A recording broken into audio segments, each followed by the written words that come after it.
Hey, what is up, everyone? Welcome to episode 219 of the Foobar Show. First, we got to talk about this. The Foobar Show has partnered up with tpublic.com to bring you tons of new merch items like totes, travel mugs, magnets, baseball tees, and regular tees in all kinds of new colors and styles. Go to our merch page found at foobarshow.com to check it all out. Also, click on the link for my band, The Fallen Electric, at the bottom of our website for music and merch, also through TeePublic. Add our singles to your Spotify or Apple Music playlist today.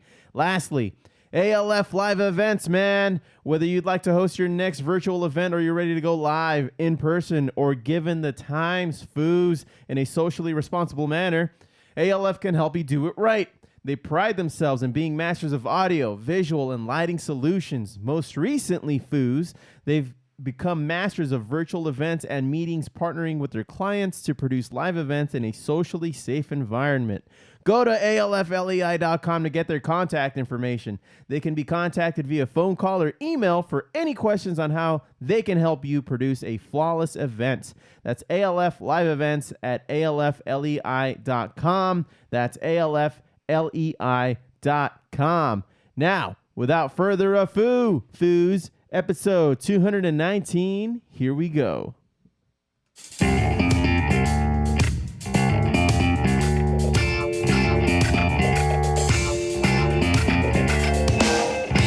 From Filthy Martini Studios in Ontario, California, it's the Foobar Show!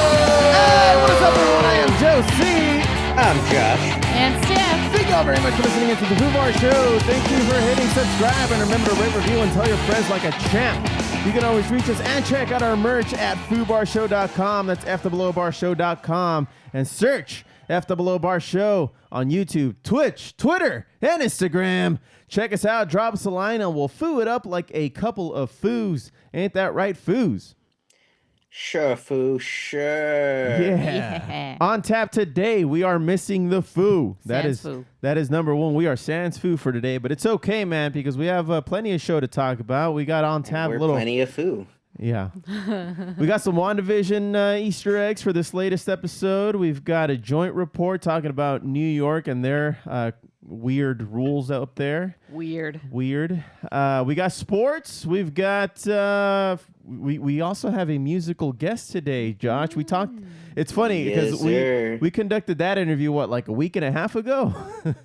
I think so. Yeah. And we're gonna smack that audio on to the middle of this podcast here, but smacking it. We're just gonna smack it right in there. Maggot. Yeah, we talked to Gil Rodriguez of Ghost in the Willow. They are a folk punk band out of Arizona, Phoenix, Arizona, to be more exact. And it was a cool conversation, man. I enjoyed it. He's an interesting ass dude. Yeah, he had. I mean, we could have just handed him the podcast, and he could have done it himself. So nice. Yep. Yeah. It was that captivating of an episode. You guys will be titillated. Oh, titillated. Every time somebody says titillate, I have to giggle like a little schoolgirl. Tits. I'm so tickled. My titties are tickled. They're pointy. They're pointy. Damn, Foo. Got some ice cutters, Foo. Well, I mean, yeah. They're pretending that they're in Houston right now. Cut through that Texas ice. Poor Texas, Foo. Poor Texas. They've been getting the raw end of this climate change deal, dude. You know what, man? I think I could forgive them for that USC, defeat back in the day. They going through some tough shit, Foo. Yeah. I mean, Houston first with that big ass hurricane, and now this bullshit. I blame the Astros. They're their own country, dude. They're on their own grid. Hopefully they their grid gets their shit together and they can get power and gas and water. But man, a lot of people are not doing so great out there. I have some coworkers out there. You know who's doing great? Ted Cruz is doing great. That's for sure, Foo. On his vacation. Well, he's back now. But is he? Get those steel drums out of the office. He was shamed. The guilt kind of settled in a little bit. I would call it a good old fashioned shaming rather than guilt. Foo. Yeah. Foo getting dragged through the mud right now. Guy can't catch a win. Love it. I love it. You know what? You know what? Yeah, we haven't started the pod yet, but We haven't. You know what? Not to me. Every day, like before, I wouldn't watch the news, but like every day now, it's just so. It's like I'm watching a movie. I just laugh at what the things that are going. Like, oh wow! Like I watch Chris Cuomo at night, and dude just fucking belts into his guests. Even. So what are you talking about? What are you talking about? No, one you're is wrong. safe. No one is safe. No, but it's fucking awesome because it's like, damn, this dude doesn't give a fuck right now. You can't write this stuff. You just can't. Yeah. It's like he's speaking for me. Well, shit, man. Well, hopefully most of the country gets its shit together. I mean, this last couple of years have not been great. I'm just gonna say. This last 5 years, that's what this year has felt like. Okay. 5 years. We've gone through 5 years in the span of a year. Oi. Fuck. I've aged. Haven't we all? Yeah. Foo, I know you're eating all healthy and such now. I don't even know who you are anymore. I know. I've been doing this keto thing pretty much this whole year, and it's working. Visually, I am losing weight. So we don't own a scale in the at Shea Korea. You've inspired me here. I've been dieting as well. I've cut carbs. Oh, It is. It's not quite easy, a shock bro. for first. It's not, dude. It's not like you have like I'm gradually doing it. Like I only eat like wheat rice and mostly proteins and veggies. Dude, I didn't realize how much sugar I was eating.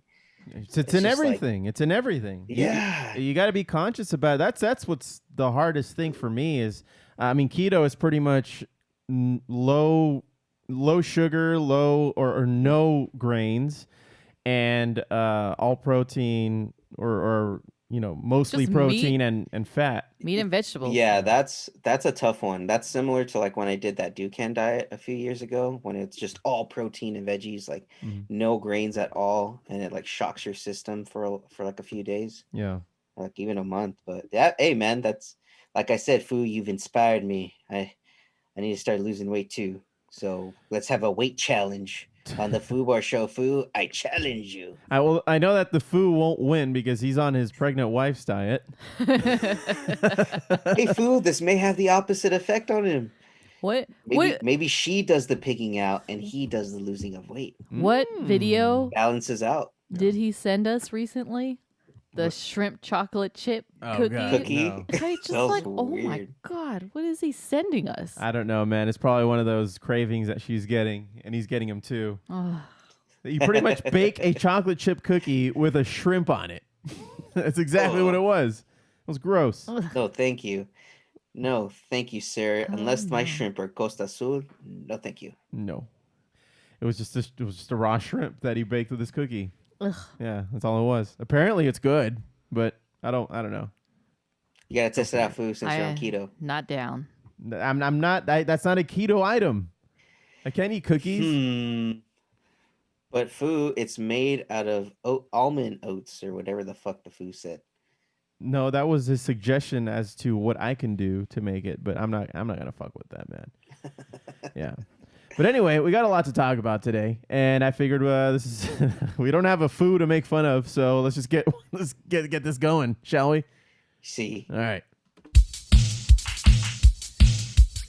Okay, nerds, let's go!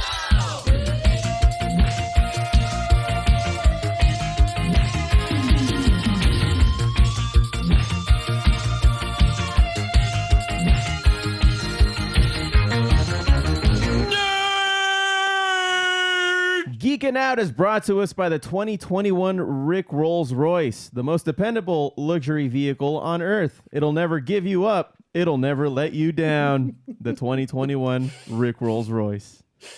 Just gonna roll on past you.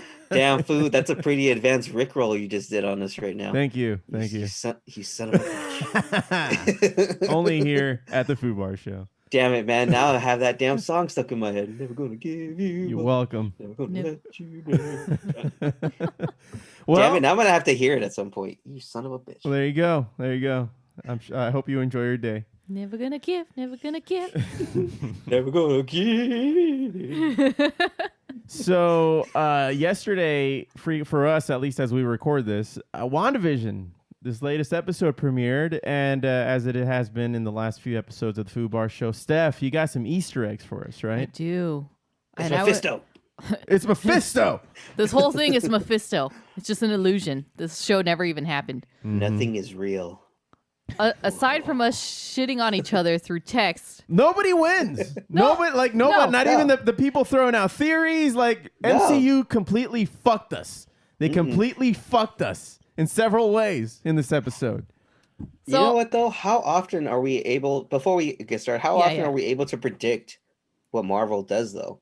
They always have some fucking twist. Our batting average is not great. nope. Yeah. But it is fun to, it is fun to throw out theories because they would make sense. Like these theories would make sense, and specifically taking from the past, anything Marvel, really, considering. Yeah. And now that we have all these studios combining to join the MCU, you would think they would actually try, but not with this episode. Wow, Foo. Just ripping into him, huh? Well, I don't know. Well, we'll let Steph talk about it. All right, so still nothing makes sense. MCU was just like, Dude, fuck you. Darcy's You in the think you may know. right? Okay, so this episode, I'm not gonna go throughout the whole. I'm not gonna do the whole overview as per usual. I'm just gonna point out the main things.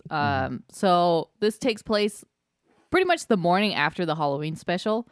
Morning after, right? And our two biggest shows for the opening are Modern Family and The Office. Yeah. And immediately all these Office memes started coming out. Yep. Yeah, it was great. Oh man. How the turntables. And Wanda just needs a day off to herself to figure things out, and she doesn't even know what's going on. Billy and Tommy are in the care of Agnes, and your boy Jimmy Woo is on the other side with Monica, and they're trying to figure out a way in. So things are, I don't know, still the same, but yet so different. Well, I mean, we did get some major stuff happening, like Yes. with Monica Rambeau going through the hex again. Now she's become Photon. Like she could see all the different Photon or Spectrum? Spectrum. Spectrum. Sorry. So Yeah, because she could visualize all the spectrums of light and everything. Right. Which we've talked about in the previous episodes, and So we were right there. Seems that Yeah. Marvel gave us that one. They're just like, all right, you predicted think- it. Here it is. I think with what they're trying to do with that's been a little bit more clear because she is building towards this Captain Marvel 2 movie that's supposed to be coming out. Like she's supposed to be a main character in there. Yeah. So that was a little, that one, I'm glad that they are paying off with that. But I mean, you think it's going one way with this Wanda story, and then all of a sudden it just makes a fucking another left turn. But we did kind of theorize that the reveal, was happening throughout that she was who she is. Mm-hmm. Agnes being, was it Agatha Harkness? Yeah. Yeah, and we had thought that maybe that was that was her, but we didn't realize that she was the puppet master throughout this whole thing. Yeah, it's funny though because now it's almost like she's using Wanda to create this world. It's Wanda providing the shelter, the dome, right? But it's Agatha, the one who's the actual puppet master. Mm-hmm. Or is it? Or is it a combination of both of them? So there is, before we get into that, let me just dive into that commercial, because the commercial, I feel like it needs to be talked about before we talk about Agatha. Yeah, I was a little confused about that. So Nexus is a really important part in the Marvel comic universe. Nexus is actually the cross-dimensional gateway for all the dimensions. And there are certain anchor points in each dimension that can bring together the multiverse. And so Wanda is probably going to be that point in her Nexus. Oh, so she's going to be a focal point in the Nexus. Yes. For our universe. Yes, for our universe. So fuck. Well, I mean, they did allude that Doctor Strange was gonna probably show up at some point. Right, and this So directly will lead into the Doctor Strange movie and Spider-Man and is coming out Spider-Man. as well. It's the multiverse, but Wanda is the essentially she's going to be the gatekeeper. Is my theory. I think we're gonna That's get a dope. lot in these next. What is it? 2 or 3 episodes? 3. I think we have 2 left, 2 or 3 left. Two, And- because he said we had a total of 6 hours or 3 hours remaining. And which would mean that these next episodes are not going to be 30-minute episodes. No, No, They're going to be like No. 1 hour plus episodes to fulfill that 6-hour thing, right? what episode number was this? 7 or 8? 7. 7. Okay, so then they have 3 more episodes. Okay, so an hour each. Mm-hmm. Yeah. Yeah, They could be an hour Yeah. each. crazy.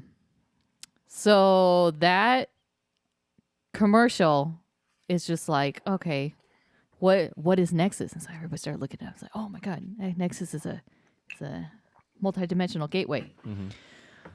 And Agatha reveals herself. She reveals that she killed poor old Sparky. She killed Sparky, Yeah, man. bitch. That's how you know she's a bad person. I love how they did it too. And yeah, I killed Sparky. That was a total It's like- reference to the Wicked Witch of the West. Oh yeah. I'm gonna get you and your little dog too. Yep. Yeah. She got the little dog. She got him. She fucking Yeah. killed him. I love the actress though that they got for Oh yeah, Agatha. she's Like, the best. I mean, she's what's her name again? Oh, okay. 1 second. Let me look it up. Anyway, I- okay, you know what? I let don't Steph know. looks that up. Uh-huh. No, I mean you could look it up. But I mean the show's just getting I think it's funny. I like that they're how they're using all these other different like genres and shows. Catherine the food Han. doesn't seem to like it. Catherine but- Hahn. Catherine Han. Oh, you know what? okay. Her character is actually called the nosy neighbor.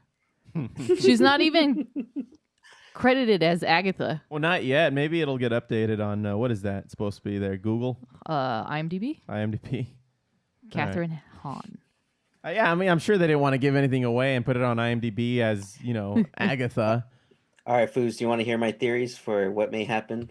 Well, Going here we forward? go. All All right. right. Buckle up, buckaroos. So I think that Agatha is working with Baron Mordo, Who's that? remember Baron Mordo in Doctor Strange? He was the one that was stealing magic Oh, okay. from magical beings. Mhm. I think that because remember he starts in the comics, he starts working for Dormammu, who's the big bad. Mhm. So and Dormammu and like Mephisto, all of them are like Doctor Strange's biggest enemies. So I think that that's how Doctor Strange is going to factor in, because there's going to be some type of connection between her and like this Dark Order, and I think they may try to like what she may like explain what she's doing is she's trying to bring Scarlet Witch towards that side, so they could like release Dormammu and release all these other Mhm.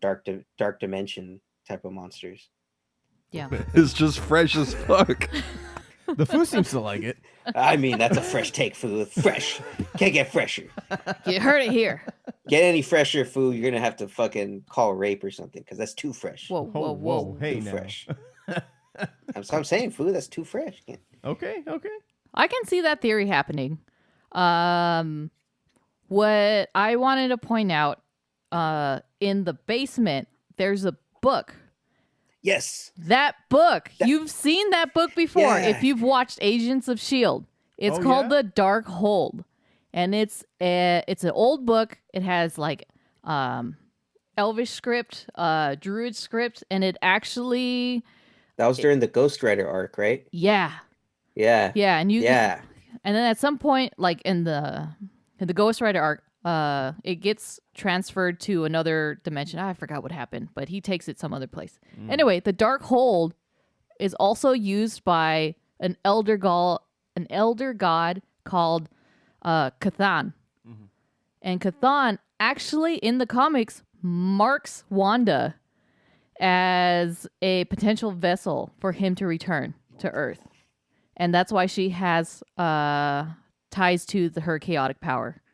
and interdimensional Oh, capabilities. Interesting. So, Ooh. in regards to that book and Agatha, they can be working together and just skip Mephisto completely. But they can't really skip Mephisto because the twins are gone. But Agatha told us why they were missing and why we didn't see her brother that entire episode until the end. So the twins go missing because Wanda doesn't focus on them because they're magical beings and Wanda has to focus on them at all times for them to be there. So once she has a day off and stops thinking about them, they disappear. So why is Vision still going on? I don't know. Vision's a whole nother thing. Well, because I think it has to do with her taking his body. Like there's something behind that. Like because there's an actual physical being behind Vision. Like she's still able to use him as a puppet, whereas the kids, those were just straight magic. Yeah, they don't have a soul, nothing. So that's where the Mephisto is supposed to go in, right, Steph? Because Mephisto in the comics gives both of them a soul. Yeah, well, they're like fragments of Mephisto. I think there's like 6 or 7 fragments, and then those twins are part of him. So he reabsorbs them and then comes out, and Wanda goes crazy and just explodes the entire Earth and recreates reality. Yeah. It's a pretty brutal House of M thing. But in keeping in regards to this episode, the Dark Hold. So really, you got to look it up. So there's a potential that we can see either Chthon getting really involved or maybe Mephisto is using the book in partnership with Agatha. But Agatha, she's not working alone, like for sure. There's no way she could have orchestrated this entire thing by herself. Like, what is her... What's her motive? What's her motive? What's her end goal? I mean, she was supposed to be a mentor to Wanda, but she's just straight up evil in this episode. Yeah. I mean, it gave Wanda some normalcy for the first 3 episodes. Like, she felt like she had a family, and then things just started falling apart. And also because the fuckery of the outside people, like that, sword and all that, it started just fucking with everything. Yeah. And that's another thing. Like Hayward, what the hell's going on with him? Like there's an ulterior motive as to why he needs Vision's body. Like that's something that's really interesting. Yeah, well, in the episode, we learned from your boy Jimmy Woo that Hayward was trying to reanimate Vision. Bring him back, yeah. Possibly for the Sentinel program. Who knows? That's just go. wishful thinking. Here we go. Wow. Nah, mine was wild. Go, Steph. Let it loose. No, it's possible. Let it breathe. Let it breathe. I mean, they have to come up with a Sentinel somehow. Yeah, no, that makes complete sense. That or the Iron Man technology makes complete sense. Yeah, Which they both came from Stark Technologies. Look, I just want to see an all-out war. I have a proposal with this. What if we end up having a show with Jimmy Woo and Darcy, and it's called The Woo Files? The Woo Files. And it's them exploring all these phenomenon, and then maybe they come across mutants. That would be... Yeah, I mean, I can understand how you can make that into a very interesting show. I just don't think they'll go there. But Foo. I know, man. I know. It's gold. It's gold, Jerry. I can see both Jimmy and Darcy jumping from show to show, making an appearance. And movie to movie. Yeah. Even just they're partners. Yeah. Yeah. You know why? Because he got her a cup of coffee. Yep. That's why. And they're what BFFs did you do, now. Jane Foster? Nothing. Didn't get her a cup of coffee and ran off with a hero named Thor. Now, let's talk about something that Darcy tried to, or we thought she was giving us a hint as to maybe getting a Fantastic Four character.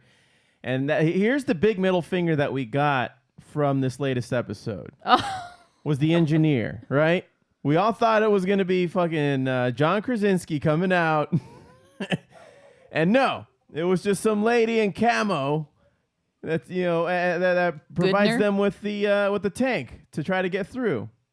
You mean the astrophysicist that Monica called? Right. I know an astrophysicist that's capable of this challenge or something like that. Yep. And it's nobody. Is it supposed to be anybody? It's nobody, right? That was a I don't character even written say his name, specifically for the show. And that was the opportunity to start introducing the Fantastic Four. And Foo, I think we're expecting them to introduce stuff way fast, man. You know, Marvel, they're like slow and steady. They like to woo their dates, Foo. They don't like to just, I only like my woos jimmied. Oh. Yeah. Up top. But you know what? She never states her title. So she could have just delivered the rover. Yeah, Foo. You're jumping to conclusions now. All right. There's still an I don't like opportunity it. for Victor Von Doom to show up. Or Ben Grimm. Or Sue Imagine. Storm. Or Johnny Storm. No, yeah. Johnny Storm's not. John, he's he not wouldn't mature do enough for that. No. He's not mature enough for that shit. It's just Chris Evans and his Johnny Storm. Yeah. Let's spike up his hair. Let's throw him back in there. So what else you got? Here's a fun fact. In regards to the Darkhold and Chthon, both Chthon with the Darkhold book actually create vampires in the Marvel universe, which, if you get really into it, Blade happenings over here. All right, let's just dig a little deeper. They into wouldn't the give us storyline. Fantastic Four, and now you want to bring in Blade? Hey, Well, just Blade's from coming. that, Blade's coming. We know Blade's coming. yeah, and we know the Fantastic Four is coming, but who? Yeah, but we know the actor for Blade. So, I mean, but we already got Mahershala Ali. Yeah, We don't they know already shit announced about it. Fantastic Four. we don't. But Yeah, there's they haven't said shit. there's viable opportunity for them to introduce everything within this last 3 episodes. Everything that you're going to see in the Marvel TV universe, they can just throw in there with like a 1-sentence line in the last 3 episodes of WandaVision, setting up the entire universe.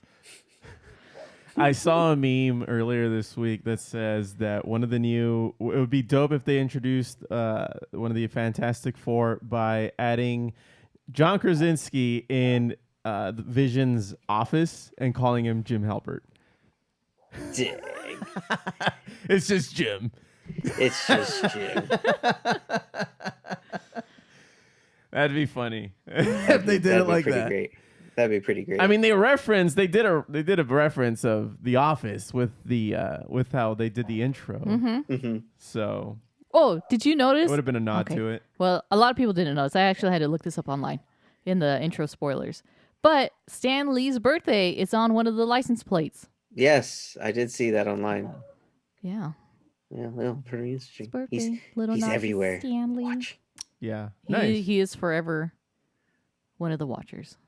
Yeah, I mean that was his character, right? In the MCU, he was a watcher because that explains why he was in multiple movies as different kinds of personalities.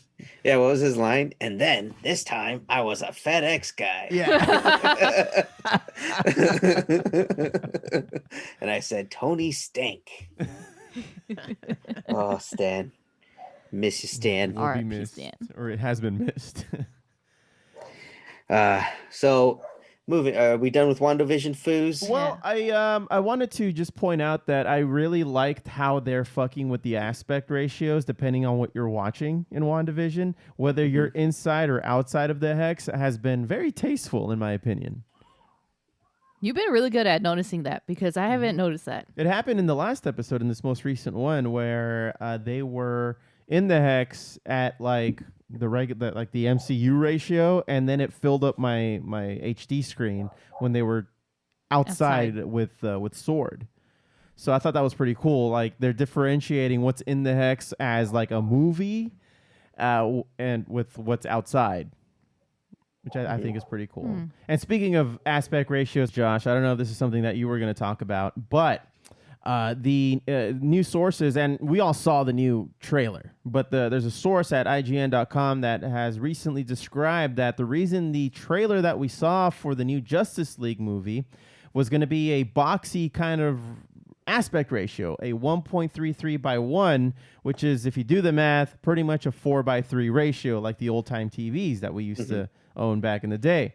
So apparently Zack Snyder, he fell in love with this format, and it stemmed from the IMAX scenes that he shot for Batman versus Superman Dawn of Justice, where he rendered them in full frame in that 1.43:1 aspect ratio that's used for IMAX. So ever since that movie, apparently, according to him, he's been falling in love with that square composition and the idea of using it for future projects. And since he's already kind of fucking with this Justice League movie and making it for his own, he's implementing that love for that aspect ratio in this movie. And that's how we're going to get it when we get it on HBO Max.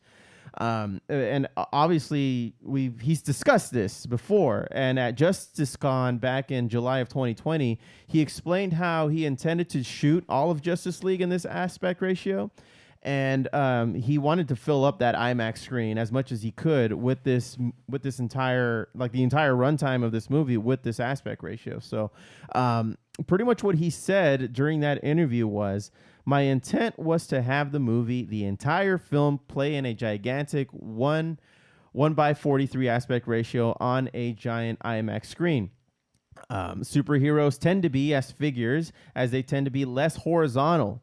Maybe Superman when he's flying, but when he's standing, he's more of a vertical.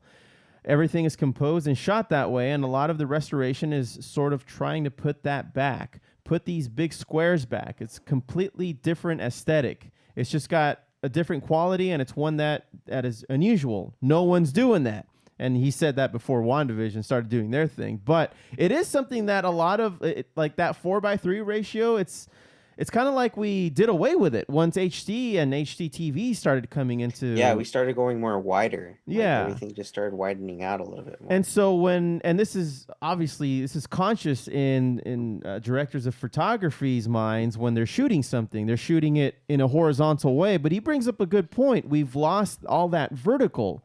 And so when we see a shot from the first Justice League movie, everything is shot horizontal, like with an emphasis in the horizontal way of seeing things, where he's making a point of kind of expanding something, and it's not taking away anything from the horizontals. It's just, if anything, it's zooming the picture out so that you see more of the picture, if that makes any sense. Yeah, you are, because like when you're watching it, like when they make it, full screen or what is it? Like they cut off pieces of that image. So like you're really only getting like this part of a person's face. Yeah. Like their face, but then you're not really getting anything else, like their hairline, their headline. And that's what this ratio does. It's like now if you're looking at Batman, you're getting all of his face, including the ears, as to where before you're just getting the top and like a section of the cowl. And yeah, I mean the problem I think with not being able to use, or the reason why they didn't use actual IMAX cameras, is from my understanding they're like really big and like fucking expensive as fuck, like to use. And that's why that's why movies only do shots. Yeah, you don't get the whole movie in an IMAX camera. Like for example, one of the cool parts in the Dark Knight, in that intro scene when they're robbing the bank, that's shot in IMAX. Yeah, or even the chase scene when he's chasing the big truck, that's an IMAX. Oh, is it? Like, oh, nice. Yeah, that's an IMAX. Like they shot that whole scene in it. But when they did it, like if you watch the behind the scenes for with Christopher Nolan, they actually fucked up one of the cameras. Oh yeah, and it cost them like millions of dollars because they had to pay for it. And then like how they have to have that, like they have them on like this big ass truck, like on a big ass with an arm lift on it, and it's huge. Like even carrying it on a person, it's like a big ass fucking cage that's around them, or just like a weight that's on them. So that's probably why they, you can't use it. But this is as close to being able to have it full IMAX as we've ever seen. So I'm fucking excited, but just don't fuck it up, Zack Snyder, please. I think, and the Foo in our chat, he brought this up the other day, which makes a lot of sense. It's like, why should we care anymore? And the Foo is being the Foo. He's being a troll as he tends to be. But I think I agreed with him, and I think it's just fatigue. Because, like, for one, we've already seen a version of this movie already. Number two, we're not as optimistic as we used to be, you know, before Batman v Superman came out. Remember how optimistic we were back then? Oh, Remember? I remember how before how our souls were defeated we were. crushed. Oh, it's gonna be a great movie. That was that night still hurts. Like thinking, my soul. We went to a Why'd you bar do to that? drink after that movie. Dude. And we were silent for like 15 minutes. We didn't say a word to each other. We ordered our just drinks sitting and in our foods and our silence. finger snacks, and then we just sat there. And then finally, I forgot who broke the silence. Somebody broke the silence. Like, what the fuck think it was that? I think it was me. I'm like, what the fuck did we just do, man? What the fuck, man? Like, really? It was so terrible. Oh, jeez. Yeah. But But you know what? He actually when I watched I think I showed you guys the extended one once. And it actually made more sense when you watch that big extended movie. So that's why after watching that, I know he has the material and I know he has it. It's just that he always ends up getting his knees cut from under him by the studio. yeah. So that's what gives me hope, at least, that okay, this may actually be a pretty good fucking movie. It's gonna be a little too little too late, but hey, fuck it, you know.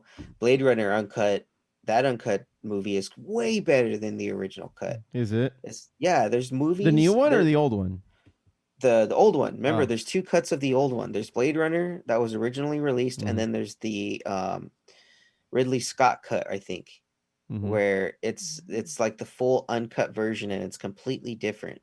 So there is a history of movies being able to do that successfully. Mhm. Obviously it all depends on the fucking director, but so far Dawn of Justice the extended version was way better than the fucking piece of shit we saw that night that defeated us. It's just you just have to sit through 3.5 goddamn hours. Yeah. And this is gonna be what, 4?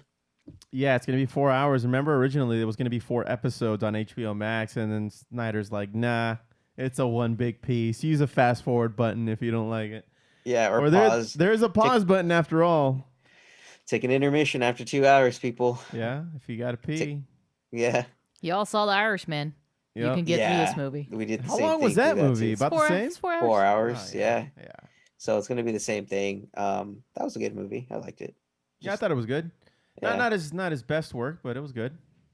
It's good for what we got going on right Yeah. now. You gotta watch it in 45-minute intervals. That's how you do it. 45-minute intervals. What do you? I don't know. Steph. Yeah. There's a map for watching that movie. There is okay. there are chapters, for that movie and suggestions on if you have to take a break where to do it. But if I choose to watch that movie again, which won't be anytime soon, I'll go ahead and follow that little. I'd have to map. have nothing to do for that entire day, For real. and I'd have to do it early in my day because. Yeah, before you get too high. Is there such a thing? I guess not. Not anymore, sir. But Quarantine has been a bitch. piggybacking off of Zack Snyder's also new aspect ratio, we're also going to get a black and white version of this new movie, which I think is an interesting take on it. And his pretty much the only thing he said about why it's going to be another version in black and white is because justice is gray. I'm like, shut up, Zack Snyder. God damn it. Apparently, now he wants like to be a philosopher. that was like a separate post production too, because you gotta do the color correction, and apparently in black and white it doesn't translate the same, or some things contrast more than others. So I was like, dude, you had to spend how many more millions just to get it in black and white? It's like, okay, bro. Hey man, he's just fucking blowing his wad. He's like, whatever, I'm not gonna make another movie for Yeah. DC anymore, so let's just do it right. Yeah, I guess. And I don't know, man. It worked for Logan, but It did. It was tough. It was weird to watch it at first, but then as you got into it again, it was just like, oh yeah, this Yeah. movie totally fits a black and white type of aesthetic. and a lot of what Zack Snyder does, and we saw him do it in the 300 and a little bit in the Watchmen, kind of that comic booky kind of watercolor type of visual.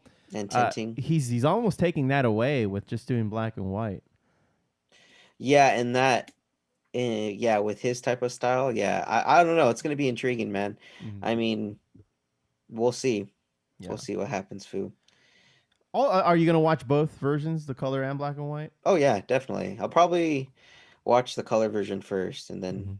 see how it translates to the black and white. I don't want to disappoint myself right away with that black and white one. Right. Right. Set myself up for success, son. Yeah. And well, Foos, moving on to another topic here. I don't know if you guys saw the trailer for Mortal Kombat. That shit was Mortal Kombat. that was so freaking sick. And You know I what? started watching Easter egg videos as soon as I saw that trailer, and they made some good points. I mean, they're trying to stay true to the lore, but they're making a few changes as long as it makes sense with, you know, the spirit of Mortal Kombat. Yeah. And what was your first takeaway when you saw the movie? Foo, I got hard.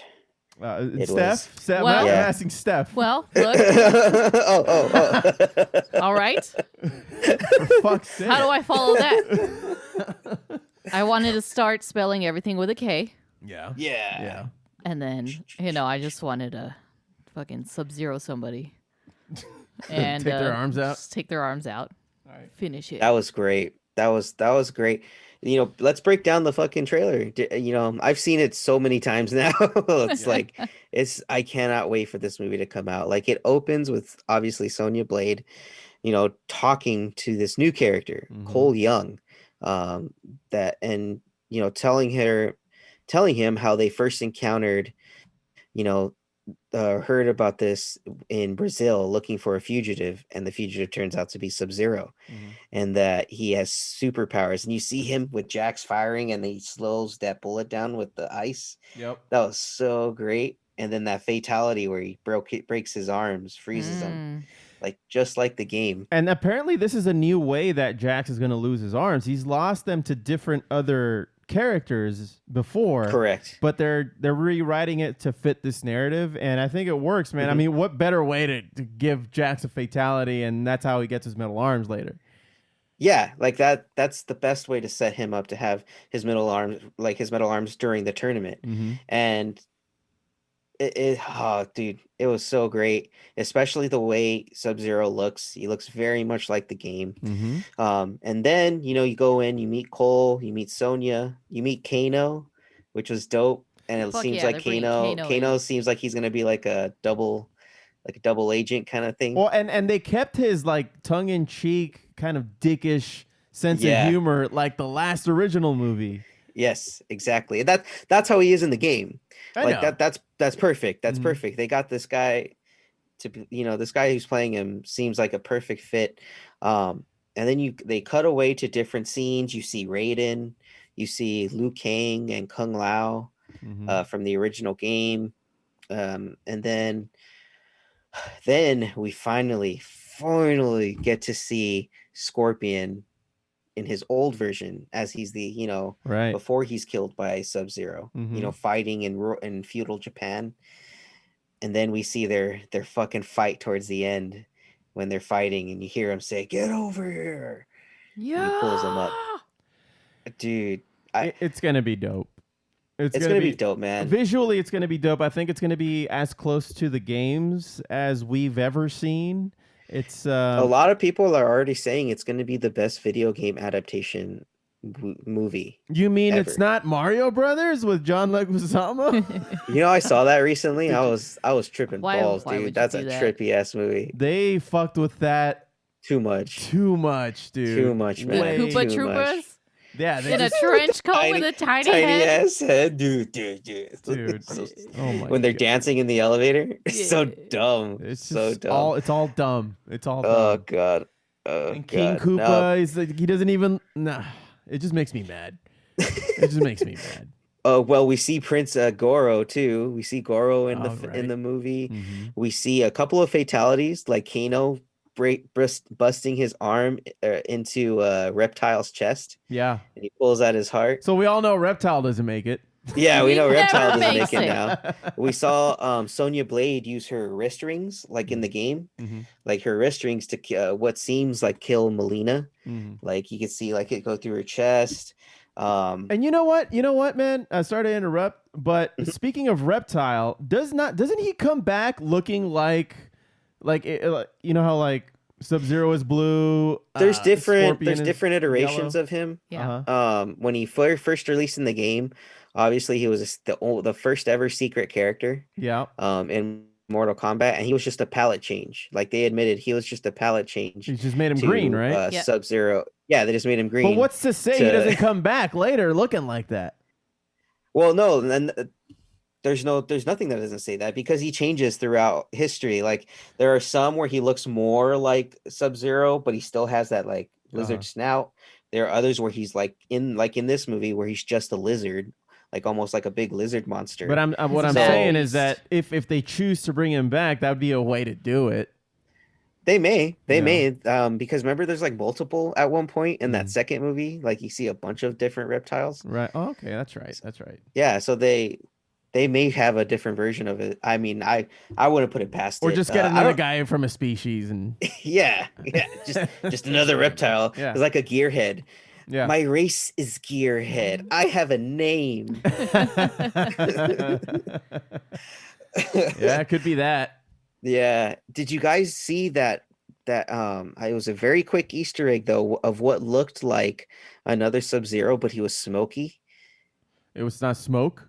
It was like he was like all smoke. That's Smoke. That's the character Smoke. Nice. And a lot of people thought it was gonna be like Noob Saibot, but Noob Saibot doesn't come out until Mortal Kombat 2. So it probably won't come out till the next movie. You know, what's really going to make this movie is if they can get Jean-Claude Van Damme to play Johnny Cage. Get out of here. No. Which he was the original inspiration for He Johnny was Cage. the original inspiration for Johnny Cage, just For in your case you didn't know. information. Yeah. Yes, but no. Imagine, though. Come on, JCVD, let's do it. He needs to be someone that's the same age. No, He's fuck too that. old. Multi-dimensional universe, Shut up. which does exist. Well, in Mortal you know, Kombat. they don't give us an image of who Johnny Cage is in this movie, Josh. Damn, don't you dare, Foo. Do you Don't think? you dare. JCVD Do you think- making Oh, a you comeback. guys. I mean, they're hate giving us you. all kinds of gratuitous crap in this trailer. Like, I mean, like the finish him or finish like Kano him, yeah. wins, all that shit. You don't think? You don't think? He's just going to be in the background, just doing he's just like bouncing there without a shirt, just like in the fighting stance. They don't even have to make him talk, man. Right? End credits. He just turns around and throws on his shades. Boom. Credits. I have a headache. You guys Sequel. gave me a headache. You guys- I'm just. I'm excited now. I'm actually more excited with the shit I didn't see that I'm thinking about in my head right now. JCVD. I'm God damn it. JCVD. I'm in this. God movie. damn it. Well, anyway, besides your tomfoolery, Tomfoolery. I'm super excited about this fucking movie. I can't wait to see another trailer that usually comes out like right before the movie releases. It's going to be on HBO Max. Yep. So Yep, fuck yep. yes. Now let's talk about the new character, Cole. Yes. And before we started recording, Josh, we were talking about how this might be a descendant of a very important character. You said Scorpion. I say Sub-Zero. Correct. So, Foo, I would like to hear first why you think it is Sub-Zero. It's a very lazy explanation, but here it goes. I'll take it. Now we know that there are different Sub-Zeros in Mortal Kombat lore. And I'm not a big fucking Mortal Kombat buff. I'm not gonna say that I know too much about it, but based on what I know about Sub-Zero, there are different ones. There's an ancient one. There is I don't know if there's a direct like a son of that one or a distant descendant, or maybe there's different iterations of this. But I think that Cole, he didn't just get the mark on his chest as an accident. Obviously, it's an invitation to the tournament, but I think it's a little bit more than that. He's a direct descendant of one of the main characters here. And I am saying that it's Sub-Zero. Well, it's a Sub-Zero, but I think it's a Sub-Zero that will befriend the Scorpion in the movie. Okay. And so that's my lazy explanation. You know what, Foo? That wasn't totally incoherent. I'll take it. You know why That's that okay. wouldn't work? It's because Here we go. when Sub-Zero comes, it's just like ice shards. So he instantly kills whoever he does it with. Shut up. Just Fatality. I hate you. I hate you so much. Just frozen sperm, just being. All right, enough of Anywho, that. that is possible. Foo, there are two Sub-Zeros in the game, in the actual game lore. The first Sub-Zero goes by the name of Bihan. He was actually the Sub-Zero that massacres all of Scorpion's clan. Like in one day, and he kills Scorpion's son and wife in front of him, and then eventually kills Scorpion. So that's how that whole lore goes. And Sub-Zero lives for hundreds and hundreds of years because he's like an outworld type of super being where he can control ice. And that's where, I remember, I think you guys watched that Mortal Kombat Scorpion's Revenge animated movie with us. It's similar to that. Like, that's the exact story between Scorpion and Sub-Zero. Is they have a long-standing vengeance, rivalry with one another, and Scorpion eventually will kill this Sub-Zero, who eventually becomes Noob Saibot in the game, which is like a spectral kind of ghost. I think they're called the Kui Lang. That's their ninja clan, essentially. So then his brother, Sub-Zero's brother, becomes the second Sub-Zero, and he's Liu Wang. I think that's it, or Kawhi Liang. That's the second. He went Sub-Zero. from a SoundCloud rapper to somebody in the NBA. Yeah, exactly. Shut the fuck up. So Kawhi Liang, he's the one that eventually befriends Scorpion. And like in the newer games, like him and Scorpion are working side by side to help defend Earth because they're mortal. Like they're from Earth originally. So I think that's what this is going to lead to. I mean, if this is successful, we're going to see multiple Mortal Kombats. I hope so, man. And that the means more JCVD. That's right. God damn you. I mean, the director, Stephen McQuaid, he having the backing of producer James Wan. James Wan is a great producer and director. I mean, he did all the Conjuring movies. He did all the Insidious movies. He did this Aquaman movie, which I thought was way better than anything else DC had out at the time. And I think it's still one of their like top 5 movies that they've released, in my opinion. So that influence and that backing is definitely good for this movie, and I cannot wait for this franchise to build because it's going to be fantastic. I think they recognized how important it is for this thing to be good, not successful, because I know that Hollywood, they gauge their shit on what brings in the money. This one you it's can very tell short-sighted. Yeah, very much, because they asked, like, I guess when they first were planning this movie, a lot of people asked, well, what are you guys going to have for the fatalities? Because the first 2 movies were PG-13. Right. And they were like, no, those are in. Like, this is a hard R. Yeah, that was the hard line when making this movie. We said we have to have the fatalities. So this movie is going to be a hard R. It is going to be a bloodbath. I cannot wait. As a longtime Mortal Kombat fan, I'm so excited for this fucking movie. It'll take me back to when I used to watch my cousins play it on their PS1, man. Foos, you guys could probably download it on your PS4. You got there, collecting dust and such. Oh, is that what that thing is? Yeah, Foo. It's not just a coaster. I thought that I was using it as a paperweight. Camouflage. oh, that is true. It is camouflage. Yeah, I got it in camo. I can't even see it. You know what's the cherry on top for this movie is they got the casting correct. Yes. We didn't whitewash it like we did with Ghost in the Shell or the other Mortal Kombat movies. Yeah. Raiden The is other ones actually weren't fucking that- Carradine. Oh from yeah, Raiden was whitewashed as right. fuck. Yeah. Highlander. He was the Highlander. There can only be one. Yeah. No. They totally hit it out the park with casting in this. And going back to, I'm sorry, who Cole Young's son is, I think he's a descendant of Scorpion because of that. The yellow they used to elude his character. Or maybe he's the Johnny Cage. No.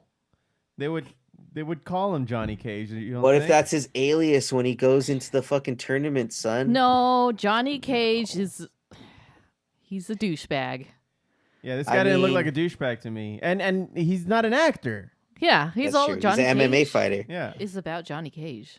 Johnny Cage is Johnny Cage. Whatever, man. I don't give a fuck who he is. I just want to see it. I just want to see it. I'm just Release saying, the dude, movie. If JCVD's in this movie, I'm gonna God damn it. He's not. He He's would not make a Foo. great I'm gonna Johnny come Cage. so though. hard. Hey, Foo, he fucked up by being in Street Fighter, Foo. Like, Guile was not French. What do you... I mean, the fuck, bro? Guile's American. He's from He's Brussels. American. He's Brussels. He's the muscles from Brussels. He is. God damn it. He's the muscles from Brussels. Yeah. All right. Well, anyway, I'm sure we'll be hearing more about Mortal Kombat as they start to promote it more and more and more, and of course we'll talk about it when it's out. But that was probably one of the best trailers I've seen in a while. See, Foo is better than the Godzilla versus King Kong one. Yeah. Yeah, it's I think so. as exciting as that one was. This one just topped it. So Mhm. I am excited for this fucking movie, more so than the Justice League movie. There, I said it. You know, that Godzilla versus Kong trailer became a Mecha Godzilla trailer real quick. Oh, people sniffed that one out like instantly. Yeah, Yeah, but what if that's another one of another Mephisto? Right? that's a Mephisto. It's not him. It's not him at all. It's an illusion. Son of a bitch. All right. Well, anyway, anything else for geeking out, you guys? Any last minute thoughts there? Oh, Foo, did you see the new Supergirl actress? I That's did. perfect. Yeah. She's that's an quite interesting- easy on the eyes, Foo. Quite. Yeah, but I also noticed she's a brunette. See, well, I mean, who knows what direction they're going there? Mhm. They may end up making her dye her hair blonde. I mean, every single iteration of Supergirl, we've known her as a blonde. Yes, So, yes. this will be So I'm interesting. sure she will dye her hair to It's become it's a minor detail. It's not really going to bother me, but it's the first thing that I noticed. Foo. for If sure. Angelina Jolie can pull it off, she could pull it off. Foo. Oh, that's fair. That's a fair assessment. See, Foo. All right. See. Well, I more to come on that because they didn't really give us much of anything with that. No, right? the only thing that they released was the director of Flashpoint, Andy Muschietti. Mhm. He also directed the It movies. He told her via like Instagram Live, like, "Hey, so you got it." He's like, and he pulled up the Supergirl costume in front, and she was just like crying, like, "Oh my god, wait, what?" And she just pretty much just found out right then and there via like Instagram Live that she got Supergirl. That's pretty dope. It was a Nice. pretty nice, genuine reaction. Like she's like, "Oh my, can I just like freak out right now? Can you just let me freak?" He's like, "Yeah, go for it, go for it, freak out as much as you want." So yeah, it's pretty cool, and I'm a little excited for this Flashpoint movie, but we'll see who. They haven't really announced many other actors who are going to be involved besides Michael Keaton potentially, Ben Affleck obviously, Ezra Miller, and then who knows if they'll have a who they'll cast as the Reverse Flash. Yeah. But we'll be hearing more about that. I'm still I'm sure. still not sold about their lack of continuity that they've already they're kind of bragging about that. Yeah, we're not going to follow any particular continuity like the MCU, like the successful studio has been. The thing is, I think that DC kind of lends itself to that though, because the amount of times that they rewrite their history and their lore, it's just fucking every day for them. It's just another day. Like, all right, what other kind of crisis event or multiverse event are we gonna have today? Yeah. Let's just rewrite everything, put it all into one world. It's easier that way. Or, let's have a big monster absorb the other universe. Or let's have opposite Batman. Like I think they just their entire universe just lends itself to that. So This that's is why I they need fail. for- This Huh? is why they fail. It is because they're just so scattered. They've never been, but they've been successful with that. Like they haven't had to claim like bankruptcy as much as like Marvel had to early on. But I mean, movie wise, terrible. I mean, they need to figure something out, man. Their animated movies are way better than any of the live action shit Yeah. they put out. I mean, even Hands like down. the Titan series was way better than any of the movies we'd seen. Mhm. Like the live action series have been their bread and butter right now. Like especially with the Flash and all that. So they need to step their game up with the movies because Marvel's just leaving them in the dust right now. Yeah, and I mean the most recent one is Harley Quinn that we saw, and that thing's amazing. It's hilarious. They treat it like a comedy. The series, Yeah. animated series, yeah. That's fucking great. They treat it like a sitcom comedy, like adult sitcom, and it's fucking awesome. It's amazing. Yeah. It's one of the it's up there with like Rick and Morty for me, man. It's like one of the funniest things that I've seen in a while. I concur, Foo. I concur. We definitely need more of that. Yeah, I think so. I think they have another series actually coming out, called Aquaman, and I think what the hell's his wife's name? Good old what's her nose? I'll look it up. Yeah, I can't amongst think of yourselves. it. There's a new series though. There's a new animated series like the the Rick hell and is her Morty name? stylings. Mira. Mira. Oh yeah, Aquaman and Mira. Okay. So let me see it. Aquaman. Aquaman. It's great pod stuff, man. Oh, this is It's great pod. Yeah. This is why we have our meetings so that we can plan out everything. Yeah, so HBO Max reveals first look at Aquaman animated series. Aquaman King of Atlantis. And it pretty much the aesthetic looks a lot similar to like Adventure Time and like regular show. Oh shit. Yeah, Tight. and it's Cartoon Networky. yeah, it's supposed to be Cartoon Networky, and it's supposed to send a pretty much release exclusively on HBO Max. It's going to be like their kind of series. So it's a 3-part animated series, and it's going to be coming from James Wan himself. He will be the producer of this series on here. There's no details as to what they're going to do on there, but I'm sure it's going to be in that universe, with Jason Momoa probably reprising his role as Aquaman.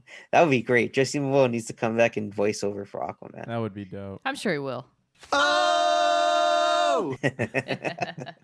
Foo, I think we've geeked out enough. All right, fair enough. Nerd! Let's move it along with the joint report. Are you on weed? Give me some. I'll smoke you two under the table.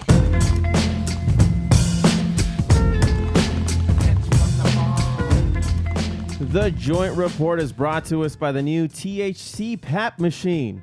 Take your sleep disorder to the dome. All right.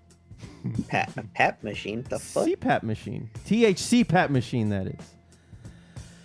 All right, Foo. All right. You guys suck. All right.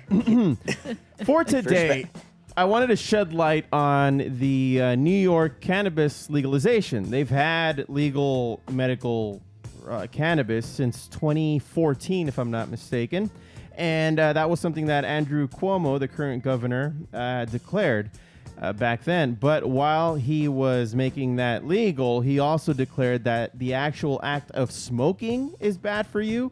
So ever since 2014, while it's a step in the right direction to get that cannabis legalization in New York happening, they haven't been able to actually purchase flower. Everything that they sell in their medical dispensaries has to be in vape, tinctures, capsules, chewables. They wouldn't allow unprocessed flower. So, Oh, wow. yeah, and this is something new for me, and I don't think that this is really widely known. And based on this, I also kind of went into some kind of rabbit hole, and apparently New York is not the only place that is enforcing this kind of thing in their dispensaries. Let's see here. One of the quotes from one of their officials was that smoking medical marijuana is prohibited by the Compassionate Care Act. This is referring to the medical cannabis laws. Metered ground plant preparations for vaporization are the only approved route of administering for flower. So cannabis companies in New York have discovered a backdoor way of providing legal flower, though, through ground flower pod refills. And the only way I didn't find like an actual picture of this, but the only thing that comes to mind is those those coffee pods. And those coffee pods or something like that go into your like volcano vaporizer or something like that, or whatever device that you have to purchase that this works out of, which is also kind of cool. Like, I wouldn't mind exclusively doing something like that. No, I wouldn't either, but that sounds expensive as fuck. That's the thing. I mean, so, and it doesn't say it outright here in this article that I found on hightimes.com, but it's, I mean, the devices themselves, we all know, everybody who's a stoner and has knowledge about the devices that you need to do weed in a particular kind of way, they're pretty pricey, man. A Volcano, last I checked, was what, like $300? Yep. Yeah. It literally looks like a Keurig like cup. one of those pods, right? Yeah. So one of the first iterations of those pods were like all metal. And I think gradually over time, they started making them out of plastic. And the reason they started making them out of metal is so people wouldn't be able to get into them. Because the way that they're manufacturing these pods is that they're pretty much grinding up the weed for you. And yeah, it's all ground up so that it's ready to vape. You're not able to access what's inside of these pods. Like, if you try, you're probably going to hurt yourself. Like, it's that secure. Damn. And yeah, so, and which begs the question, how fucking expensive are these fucking pods? You know what I mean? If they're going to reinforce them like that, where you can't really meddle with them and get in there. Because I mean, it's not like you can't get that weed out if you could and just put it in a bowl, you know? You fucking have to use a hammer? Yeah. No, the Give pot, me my fucking weed. the tops just come right off. No, that's not what I heard. That's not what this article is saying. Ah. And that's why it's a big deal. So let's see here. Curaleaf launched New York State's first medical cannabis flower products as its Long Island dispensary back in 2019, September 2019. The company referred to the products as ground flower pods, which are used in medical vaporizers. The ground flower pods raised eyebrows amongst patients who realized that they finally had access to legal flower, because before that, I guess it must have been like oils or something. The flower was initially sealed into ceramic jars with perforated metal caps. In November 2019, a YouTuber named Mr. Sykes demonstrated how to crack one open like an egg with a gigantic nail. So this guy really had a fucking go at it. So here's a quote from Mr. Sykes. "I've been sitting here all day trying to figure out how to open this thing. It's ridiculous. It smells really good, though, not gonna lie." He explained that before he came up with the egg cracking method, he had laboriously gouged a hole in the metal cap. "Do not try this method," he says, showing off the mangled metal cap. "I almost cut my hand off." So it was almost a moot point by 2020 when Curaleaf started packaging their ground flower in glass jars and eventually plastic jars with child-proof caps. The ground flower bulk refills contain 7 grams or a quarter ounce for $85. That's not bad, at least to California standards. What do you think, Josh? For $85? For 7 grams, which is a quarter ounce. Oh, that's actually pretty fucking It's good. not bad, right? That's pretty fucking good. But Yeah. you got to go through the bitch of trying to cut your hand off opening that shit. And this comes in sativas, indicas, hybrids, and then with different inhalation vapor ratios. So, I mean, there's a science behind that. But this guy, Mr. Sykes, he complained that the ground flower was intended for use in pricey vaporizers like Pax and Volcano, like I had said earlier, which are designed for flower, as opposed to vape pens, which are designed for THC oil cartridges. But that, of course, is the point. Ground flower refills are intended for vaporization. And you can't, I mean, as much as somebody would be able to enjoy, grinding up their flour and putting it in their bowl, if they're going to be like grounding it up to like this kind of powdery level, it's not going to be as enjoyable if you are able to get it out of these pods. Yeah. And that's one of the loopholes, of course, but they started cracking down on these companies because they started figuring out that they weren't grinding them up to standards. And so they shut them down for a little bit until they were able to grind them up to standards, which is even a more finely kind of grounded up powder. And that Almost fucks like up coffee grounds? Yeah, or worse. I can only imagine. It's like it all looks like keef at a certain point, right? Yeah. The more you grind it up, pretty much, it just becomes keef. It almost seems like it's worth it to invest in one of these volcanoes, Yeah. If you live in New York, I guess, yeah. But I mean, fuck that. here we've Fuck gotten New I've York. gotten used to just dabbing it up, and that's been doing it for me. So See, I don't seafood, but we're a different breed, Foo. I guess. But let's see here. Just because it's possible to smoke legal flower, it doesn't mean you're supposed to. Up in New York, smoking is not what the law intended, according to David Holland, executive and legal director of Empire State Normal, a pro-legalization organization and co-founder of the New York's NYC Cannabis Industry Association. Rolling it into a blunt would defeat the spirit of the medical program because combustion itself and the chemicals and byproducts are considered to be a health hazard. Now, if you're coming at it from a medical perspective and a health perspective, I can totally see myself agreeing with them. But if you're just trying to be a stoner in the classical sense, get out of my fucking way, right, Josh? I mean, I'm just saying. I mean, come out, Foo, of course. And Get out my fucking way. yeah, get out of my fucking way. But that's what I wanted to talk about. That's some knowledge that I was not aware of that I wanted to bring to light. And I don't know, man. Is this what we want to do with cannabis legalization? I know that we've all been all about putting, restrictions and, well, not so much restrictions, but like rules behind it so that you know what you're getting. But is this going a step too far? I think so, Foo. I think this is just too much control because smoking the flower, it's a different sensation. It's a different feeling. It is. Like if you could smoke, like if you can just smoke a cigarette, the flower of a cigarette, why not be able to smoke the flower of bud? You know? It's kind of like saying you can't make any beer over 3%. It's like living in Salt Lake City. It's fucking like fucking all of Utah, or even like states like Washington State, who you have to go to a specific store that's owned by the government or run by the government to get your alcohol. Mm-hmm. I don't like it.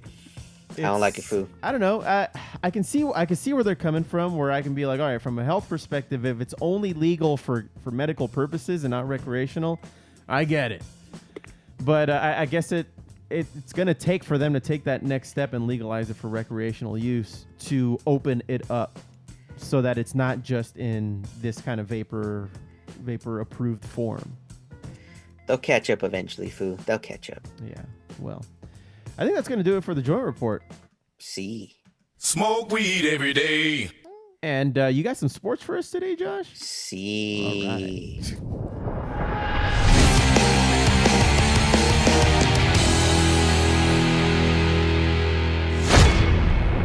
Foobar Sports is brought to us by Gronk and Circumstance, the party supply store stocked wall to wall with Paps and Natty Lights. Yeah. Gronk love he natty light. Well, you got the sports for us today, Josh. What do you got? I got the sports. Yeah. So, Foo, LeBron finally surpassed 35,000 career points, Foo. Who did he surpass, Josh? He surpassed our late, great Black Mamba, a.k.a. Kobe Bryant. Oh. Yeah. Yes, Kobe only had around 33,000, close to 34. Kobe had originally passed Michael Jordan, right now, who stands at number 5. So the top 5 scorers of all time are listed as such. Kareem Abdul-Jabbar, number 1 at 38,387 points. Damn. Karl Malone, the postman, the mailman. Showed up every day. Every day. Mr. Malone, he has 36,928 points. Wow. Damn. And then as it stands now, LeBron needs 3,300 points as he just hit 25,000 or 35,000. And then Kobe and MJ come right behind him at 33,000 each. It's pretty close. Dude, statistically, if LeBron keeps playing for the next 2 years and keeps averaging 25 points a game, he will beat Kareem's record in a year and a half. And at what point will people just admit that LeBron is on that path to become a GOAT or the Two GOAT? chips. Two more chips? He has to hit 5. If he can hit 5 championships total, or actually right now he's at 4, right? So if he just hits at least one more If he gets That's 2 right. chips with LA, then he will cement himself as one of the greatest of all time. Damn. And he might Because get 6, dude, before he he may- retires. He may, man. It all depends on what the Lakers put around him. I mean, right now we don't have Anthony Davis for the next like 3.5 weeks. What kind of So- injury did he do?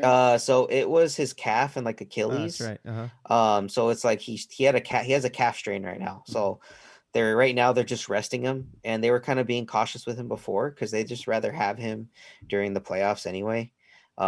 Because I mean they know how to win already, and they've had a long, they didn't really have a long standard break in between seasons like they normally do. Mhm. They really only had like a month to just like get, relax before they had to get right back to it. And so they're probably just being more cautious. But as long as he's available, we're probably going to come out the West if we have Anthony Davis. And it most likely looks like it's going to be us against either the Sixers or the Nets. And the Nets, because they have the big 3 now with KD, James Harden, and Kyrie Irving. Mhm. So it's going to be a tough road. The East looks like it's going to be pretty damn competitive. The NBA looks the most competitive than it has been in a really long time. Especially like in the West, the Jazz are the number 1 team right now. Mhm. They're playing phenomenally. And then the Nuggets are still good too. The Clippers, the Suns, all of a sudden are good again. Like we haven't seen the Suns be good since they had Steve Nash. It's been a while. Yeah, it's been a long while. Like Phoenix has not been relevant. Phoenix has been the most relevant that they've ever have been in sports right now, with the Suns and the Cardinals playing the way they are. All they need is for the D-bags. I'm sorry. Sorry, something stuck in my throat. The Diamondbacks to get their shit together because just shitting it up. They were good for a while. For a little while, Foo, and then they just shat the They bed. shat all over that bed. See, Foo, They see. went out of the way to smear it everywhere. All over the walls, man. Like the scene out of Daddy Daycare. Mm-hmm. Just Mm-hmm. scary. But Foo, it's all right, Foo. I believe in our Lakers. I think we can repeat. And dare I say, eventually three-peat. Repeat. Bum, bum, bum. We'll see, man. It's not like we're getting any parades anytime soon, so. I know, man. We may end up having like 4 championship parades rolled out into just one. Yeah. With none of the original players in the parade. Yeah. It's just like, fuck, is it really even worth it? Oh, Well, fuck. the Lakers will be going to the White House this year, so that we'll at least get to see that on TV. Okay. I Yeah. guess. That's gonna be pretty cool. But but Foo, you know what? Let's move on from NBA and move on to the NFL. Come on. Foo, my Eagles, they finally did it, Foo. After all this time of teasing and pulling and yanking our chains, they finally traded Carson Wentz. Yeah, all right. And dare I say, Foo, I will admit it on these airwaves. Are you relieved? I am relieved, and that the Foo was right. Oh, what? No, The- we don't. the You just opened up the Foo- portal, man. The hope he Foo doesn't was listen to this. right. And he will be basking in his glory for the next year, sir. Oh, God. Let him have it, because goddamn, man, Carson Wentz was a prima donna. He thought he was better than what he really was, and he thought he deserved a lot. From what I heard, he thought he deserved a lot more respect than what he had earned. Mm-hmm. And a lot of the guys in the locker room were just like, nah, man. Like he became a problem. He became an issue. Like I guess he didn't talk to the head coach this past season for like the first 8 to 10 weeks. What? Yeah. He just didn't talk to his head coach. He didn't want to talk to him. So he was just a toxic personality. And you know what? Good riddance. Goodbye. Let fucking Indianapolis deal with him. Yeah. Because you know what? He may have success there. Good for you. You know what? I wish the guy nothing but success, but I'm just glad the drama's over, man, because there was no point in Fuck 'em. having any of that. Well- So they ended up trading him for a third round pick this year, and then a second round pick next year. But it could turn into a first round pick if Carson Wentz plays 70% or more of his snaps next year. Mhm. So he just has to not get hurt, and we can get a first round pick. Okay. Just don't get hurt, man. Just don't get hurt. We don't care if you're not on our team anymore. Just don't get hurt. Well, fucking Philly, man. People are saying that Super Bowl was a fluke. That win. Nah, man. Honestly, that Super Bowl was just like in the moment. That team was just in the moment. They just believed the hype. They believed in themselves. And I think that's what you have to see that team as. Like, honestly, the organization itself needs to fucking reevaluate themselves. Mm-hmm. Like, this GM needs to get his head out of his fucking ass and really pay attention to what the fuck he's doing. Because this dumbass gave Carson Wentz like a 5-year, $185 million deal, like after he just had back-to-back years of constantly being injured. Yeah. So this dude's only like 2 years into his deal. And right now that we traded Carson Wentz, we have like $33 million of dead cap money. So against their salary cap. So Foo, I don't know if you know what the salary caps are. No. So in the NFL, each team is only allowed to have a max of $185 million on salary. For players. So for players. Uh-huh. And their rosters range from 53 to 73. Mm-hmm. So you have to pretty much fit 53 players under 180 million. Now, if you have more than one player earning $30 million, that fucks up your salary cap, because then you're not going to get good. Exactly. Yeah. You're not going to be able to get top of the line players because spread it out. Yeah, exactly. You're not going to, they won't fit under your cap. So now the Eagles, they don't have the player anymore, but now they have that cap, that dead money cap of $33 million. So essentially they only have $150 million to work with on salary cap. So now they're just dumping players right now. They're dumping players left and right that have high salaries to get themselves down. So that way they could just bring in more talent, just get younger and be a more cost-effective team, essentially. So we're going to be shitty for the next, year or two. Come to terms with that. Shit, I could have told you that. Yeah. I mean, come on, Foo. I'm a realist. I see what's going on. I call shit for shit. Uh-huh. So, I'm full bitch on this one. I'll admit it. I mean, you admitted it. I did admit it. I did. I sure did. I regret everything. Foo. It's all right, though, Foo. It's all right. It'll be all right. God. Well, Godspeed. And, the argument that some people have been making that I've been noticing online here is that the trade with LA and Detroit really kind of shook things up for the entire league. It did.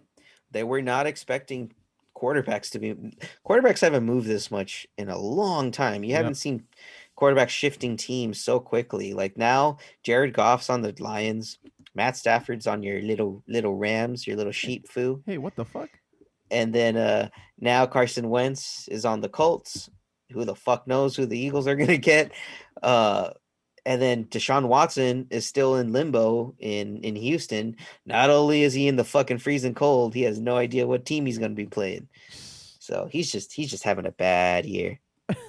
Bad. Yeah. Poor Deshaun.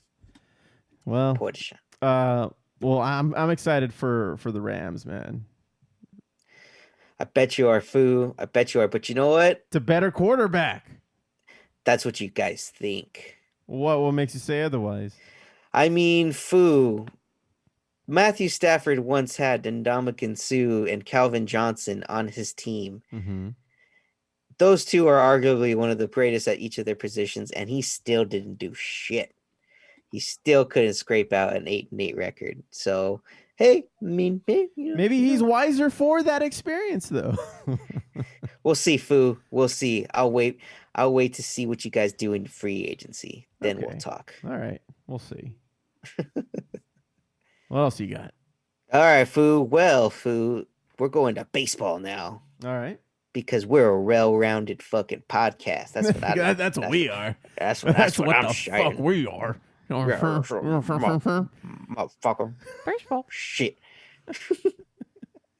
Well, Foo, we got our first outrageous fucking contract of the year. Fernando Tatis Jr. of the San Diego Padres, the fathers, Foo, the little monkeys, the monks. The monks. The monks, Foo. They locked him up for 14 years for $340 million. Jesus Christ. He is 22 years old, Foo. 22?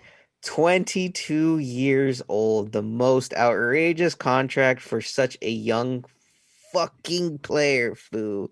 The deal is the third largest contract in MLB history, trailing only Mookie Betts and Mike Trout's record paydays.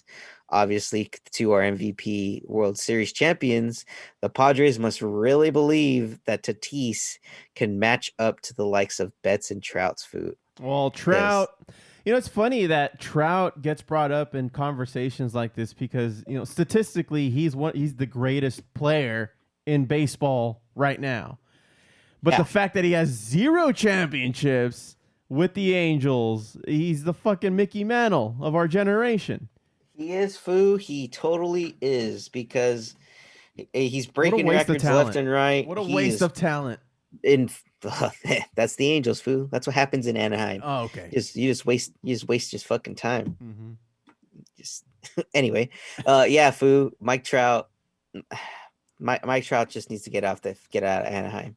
Just get to a better team, man. A team that can build better around him. Is he locked in for much longer? Yeah. Yeah, he is, yeah, right? Foo. He's got another, I think, 8 or 9 years left in his he's gonna contract. retire in Anaheim. Yeah, dude, that's his team forever. Just like Mookie with us for 12 years. That's what the Padres are pretty much doing. They're guaranteeing that they're going to have this superstar, play for them for the next 14 years. And so far, last year, it was his rookie year last year. And to get this sizable contract in your fucking sophomore year, man, ballsy move, San Diego. Ballsy. Yeah. It's ballsy, but they must really believe in this kid. I mean, he's a talented guy. Don't get me wrong, he is. But let's see if he could sustain this type of production. It's really hard, especially for young guys. Like Cody Bellinger had his MVP year, but he slumped again. But hey, not taking anything away from Tatis is one of the great players playing right now. But we still got Mookie, man, with the Dodgers, and we'll still be beat. We're stacked. These latest moves and confirmations that I've been hearing about in the Dodger organization, they're stacked all over again. Like I'm not sad about the guys who left. No, not at all, man. I mean, comparable replacements and then some. Yes, man. And I think some upgrades, because now, dude, we got David Price coming back. Yep. David Price will be pitching this year. We got Trevor Bauer. We just got in free agency. We still got Walker Buehler. We still got Kershaw. I mean, we kept Turner. And we still got. Yeah, we kept Turner. Turner's coming back. Yeah.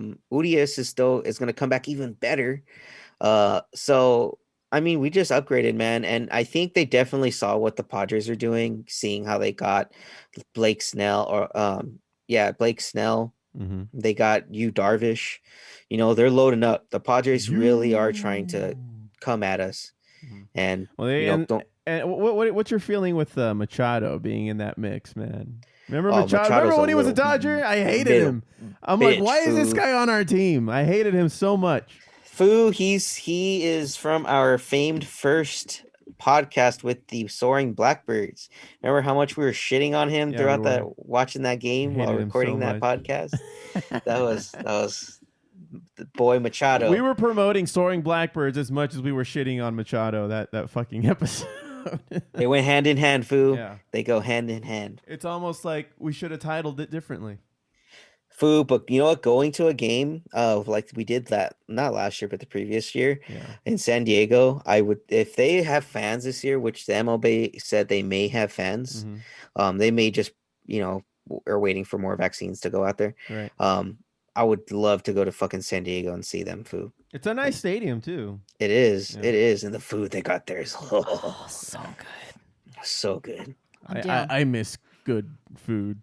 I know, Foo. I know. I just want to go outside. Yeah, man. I just need some color in my life, Foo. Yeah. Some color. Yeah, Foo. So crazy contract. I'm sure we'll hear more. There's still some other. I'm hearing some more trades possibly being in the works, like Chris Bryant from the Chicago Cubs. They're one of their ace, like all-star third baseman, and there's talks of him potentially moving. So just keep your ears to the ground, Foos. You may hear some more groundbreaking rumblings. stuff. Yeah, some more rumbling. All right. Well, Foo, I think that's it for this sports. Oh, that was short and sweet, Foo. And we're going to take a quick break because we're going to cut for the music highlights that we recorded a week and a half ago with Gil Rodriguez of Ghost in the Willow. So stick around.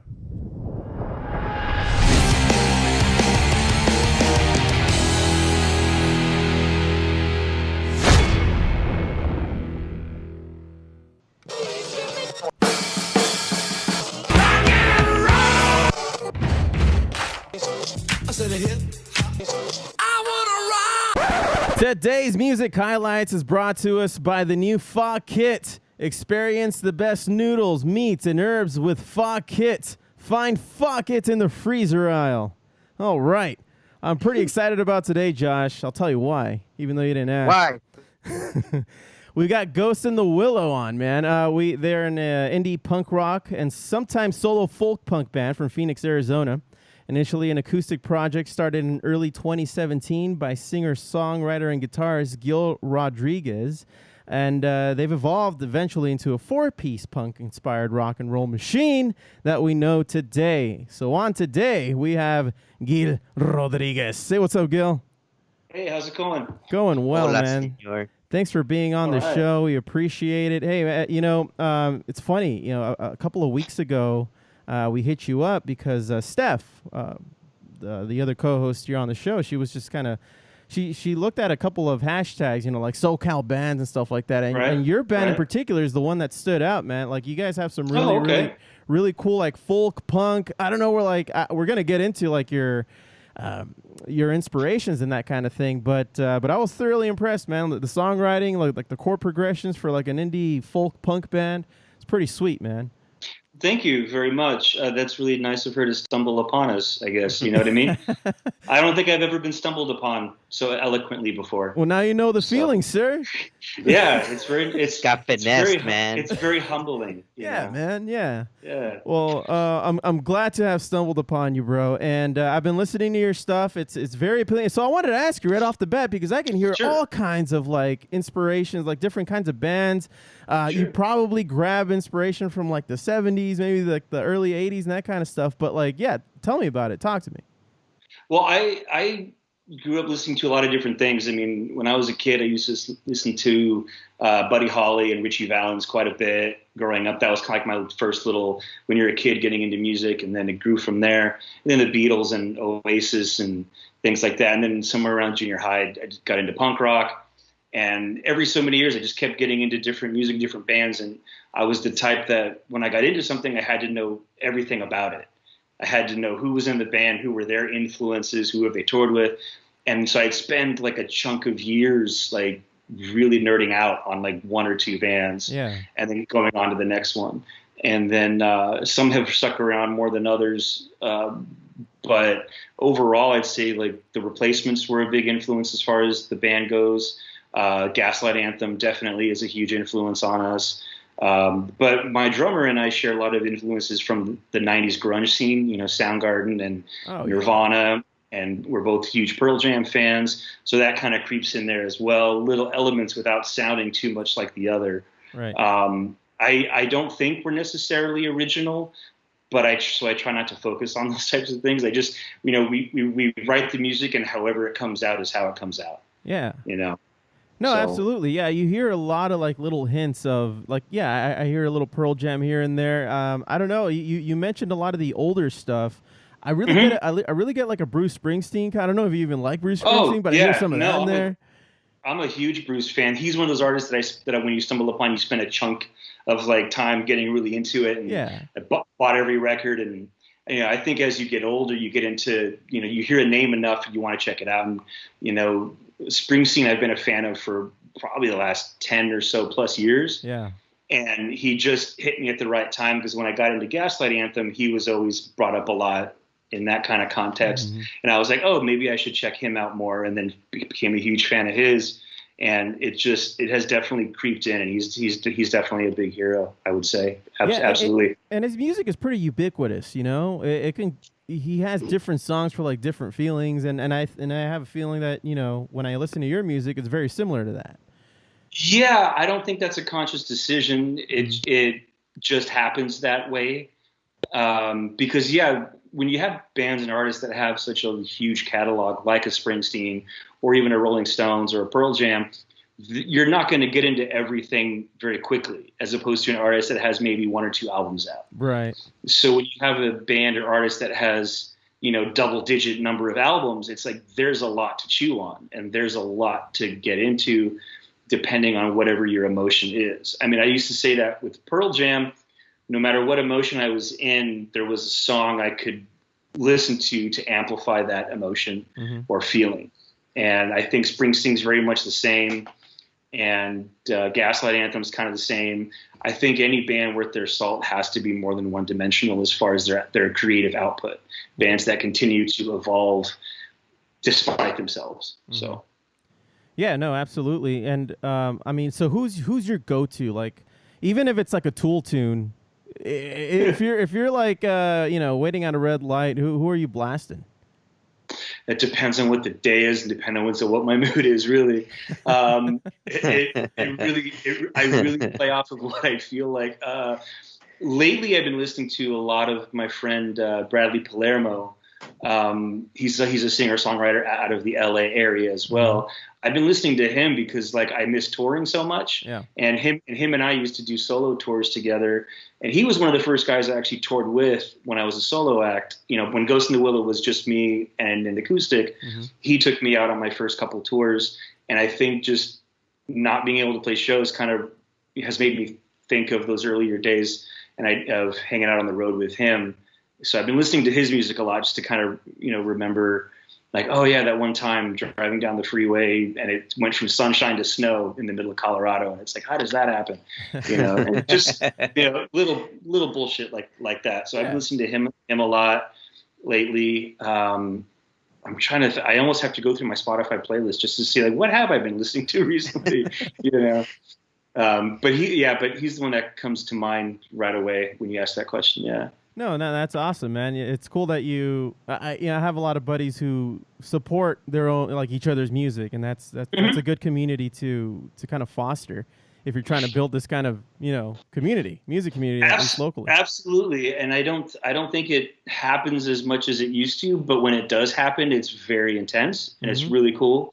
Yeah. You know, and he's turned me on to other friends of his that are in the same boat. You know, guys like Sten Williams. And then our friend up in Portland area, 17 Excuses. And then, you know, we all just, you know, chat with each other and text each other once in a while and things like that. More so than even like on Arizona in a weird way, you know? Yeah. Just because I've found more help from my buddies out of state than I sometimes get in state, you know? Yeah.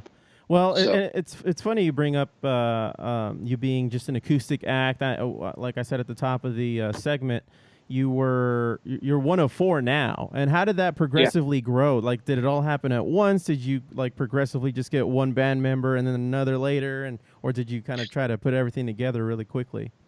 A little bit of both. What happened was I was playing in a band called the Combat Medic, which was a 3-piece punk rock band, and I suddenly kept writing these songs that didn't quite fit the band at the time, you know, because we were this like kind of against me, Foo Fighter-y kind of a punk rock band. And I started writing songs out of nowhere that didn't quite fit. And I didn't know what to do with them. And then finally they came out on an acoustic guitar very naturally. So then I set out to record an acoustic EP. Well, then as I was recording it, I was like, nah, this needs drums. And then, now this needs bass. And like, nah, this doesn't sound right yet. And I kept adding, you know, my friends like, hey, you know, come play on this. Or I'd call my drummer, hey, man, can you come play drums on this? Yeah, sure. So then the EP became, one by one, it became a full band record without intending to. But my intent initially wasn't to play in a full band. I wanted to do the acoustic singer-songwriter thing for a minute, much like Springsteen did. Springsteen put the E Street Band away for a second, and then he did a slew of like solo acoustic tours in the 90s. And I was like, yeah, that'd be really cool to do that from like a punk rock context, because there were a lot of artists that were already doing that, guys like Chuck Reagan from Against Me, and then even Laura Jane Chuck Reagan from Hot Water Music, excuse me. He was doing that. And then before Against Me was a full band, it was just Laura Jane Grace on an acoustic. And then, so I figured it'd be easier to book tours and do things on my own without having to filter it through the democracy of a band. Because I've always felt a band should be democratic for the most part. And sometimes that works, and sometimes things don't get done because you're waiting on people to say yes or no. And when we were in the Combat Medic, it took a while to get things done, I feel like, because we were always waiting on someone's schedule. And then, so I was like, well, let me do this solo thing. That way, if I want to do something, I can just do it. You got at least scratch that itch for the moment. Yeah. And then I did definitely grew from that. And then after doing a few tours by myself on an acoustic, I started to miss the volume again. I started to miss turning the amps up and rocking out with my friends. And I started to miss that camaraderie that comes with being in a band. So then I pieced together a band initially just to back up the acoustic stuff. And then it was like, nah, forget it. I'll just go back to being full electric, but under this different band name. Yeah. And it's the same drummer from the Combat Medic plays with me in Ghosts in the Willow. So there is a little bit of familiarity coming over, because you're only as good as your drummer anyway. And to me, he's one of my favorites, and he's probably one of the best ones we got in town anyway. So nice, man. And so, so this last year, I don't know if you noticed, it's been a shit show. And what? No way. No. Yeah, man. I can't believe it. Yeah. I didn't get the email. Spoiler alert, guys. I'm sorry. Yeah, dude. So I'm sure that halted a lot of your tour plans, like you were saying. And not only that, but you also had an EP that's being worked on, and that was being worked on. And I understand it's already finished to a certain extent, right? It is finished. It's been finished for quite some time. In December of 2019, actually. We had Elijah Newman from Tennessee come out and produce a 7-song EP that was supposed to be a full realization of a breathing punk rock machine. Whereas the first EP, Missing Persons, was more like a singer-songwriter backed with a band, if that makes sense. Yeah. And then it was like, well, now we're doing these more full-fledged kind of, indie-inspired punk rock. Let's make it sound like that. So we got my buddy Elijah. We spent a week in the studio in Tempe, Arizona, and it's huge. It's huge sounding to us. And we recorded it in a week. He mixed it the following month, and it's like February of last year. And then I was like, cool, like let's get. I booked some tour dates. We had a run of shows booked in March. Like right as COVID hit, we had a weekend of shows booked in San Diego, LA, and Vegas. Yeah. And then I was already booking a larger tour in May, and had most of those dates booked. And then slowly but surely, like COVID came like a tsunami and just wiped it all out in very quick succession. And it was like, wow, this is it got really serious really fucking quick. Yeah, it did. It escalated quickly. I'll tell you, I remember the date because it was pretty much St. Patrick's Day when like everything hit the fan, at least on a serious level, like at a heightened level. Like it was on our radar for all of early March, but like we kept hearing rumblings, and like I had friends that were touring in other countries, and I had friends that were touring all over the U.S. and I was hanging out with my friends in Spanish Love Songs in early March. They were playing at a venue here, and we were hanging out in their dressing room, and they kept talking about washing your hands, and because I was like, oh yeah, that's right. There's this thing going on, you know what I mean? And like, yeah. And then like all of a sudden, like a week later, it was like, holy shit, like everything's just stopped. You know? It came to a complete halt. I'm in a band as well, and we were supposed to play on St. Patrick's Day, and we're just like, we were just looking at each other like, should we be doing this? It's amazing how how fast we have to not do this. It happened. Like, yeah. I feel like looking back at it, it was like one day it was, yeah, cool, we're still good to go. And the next it's like, no, not at all. Yeah, like that's it. Shut it down, guys. Shut it down. Yeah, it reminded me of Ghostbusters, pull the lever, shut it down. Shut it down now. The guy with the beard. So you guys are out of Phoenix, Arizona, like I had mentioned, and you guys, it's a little different out there. At least, there's more things that are open up, I would imagine, in Arizona, but none of the venues, I take it?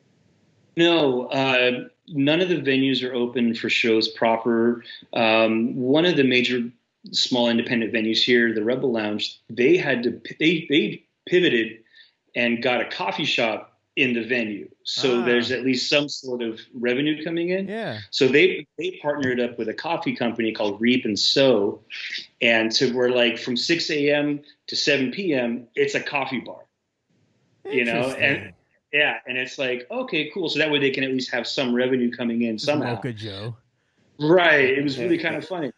And then, because some bars are still open. Like, the bars themselves are relatively open, but there's no music, there's no shows. They're trying to keep capacities at a relative minimum, which I guess if you're going to have a happy medium, that's what it should be, I guess. But, I personally don't think they should be open at all, just for the stress of safety. But people got to make money somehow too, right? So. Yeah. I mean, I've been really weary about hitting up any like bars or at least anything with alcohol in it because, man, you got people who have been hankering for this to get out and have a drink for like the last year or so, and dude, they're gonna become close talkers. For sure. Oh yeah, sure. And that was one thing. Like, my dad was out eating at a restaurant, and he was like, "Hey, there's this guy playing acoustic here. Like, why don't you do that?" And I'm like, "No." and mostly because I don't want to play covers during the lunch rush, but also because I don't want to encourage people to get together, have a few drinks just for me playing, shitty bar covers. You know what I mean? I didn't want to tell my friends, "Hey, come out and be safe and have a drink." It just doesn't work that way. The two don't mix. Right. Yeah. So, but to the guys that are doing it, be safe. That's all I can say. Yeah, I mean, more power to them, but you're risking a little bit more than the rest of us for sure. Yeah, it's more than I really want to risk. Like, we had a show opening for Dave Hawes. That was our last show before COVID, and that was a blast, just playing in front of a lot of people and everybody singing and dancing. And I want to get back to that. Yep. I want to do the halfway point. Yeah. Because anything worth doing is worth doing right, and I think rock and roll is worth doing right. Oh yeah, absolutely. No, and that's good to hear, man. And speaking of COVID, we just talked about how it just kind of put everything on halt. But like, what have you been doing in the meantime? Obviously, you've been trying to finish up the CP, or at least as much as you can, even though most of it's already finished. But I've been trying to focus on, when it does come out, having promotional materials ready to go. So I'm not scrambling for a music video. So I'm not scrambling for the artwork and things like that. Yeah. So I've been trying to get together things to put in my back pocket. We've also been doing covers too. We've been recording a lot of covers lately. Just like, with the initial plan was to put out one cover a month. Mm-hmm. And how that works is we would, be socially distant in a studio, me and my drummer, and we have a fill-in bass player, and we would just come down, let's just record separate parts in the studio and then put it together just for fun, just so we can at least do something, because we figured shows aren't coming back anytime soon, but let's at least keep the muscle memory going by playing covers and putting out songs that people are familiar with, that they don't have to digest too much of it, something they've never heard before. Right. So it's like comfort food. We're trying to serve a musical version of comfort food right now. So the musical Burger King. Yeah, pretty much. All right. That's it. All right, I take it. I like that. Yeah. I like that. Absolutely. Special orders don't upset them, Josh. Yeah, have it your way, man. Have it your way, man. Have it your way. It's funny how we turned that little phrase from like a fuck you, like, fine, have it your way, Yeah. Something. Yes, have it your way. Have it your way. Yeah. Have it your way. Yeah. I mean, I'm sure. You're still That's saying the thing. fuck you. You're just smiling. Right. Right.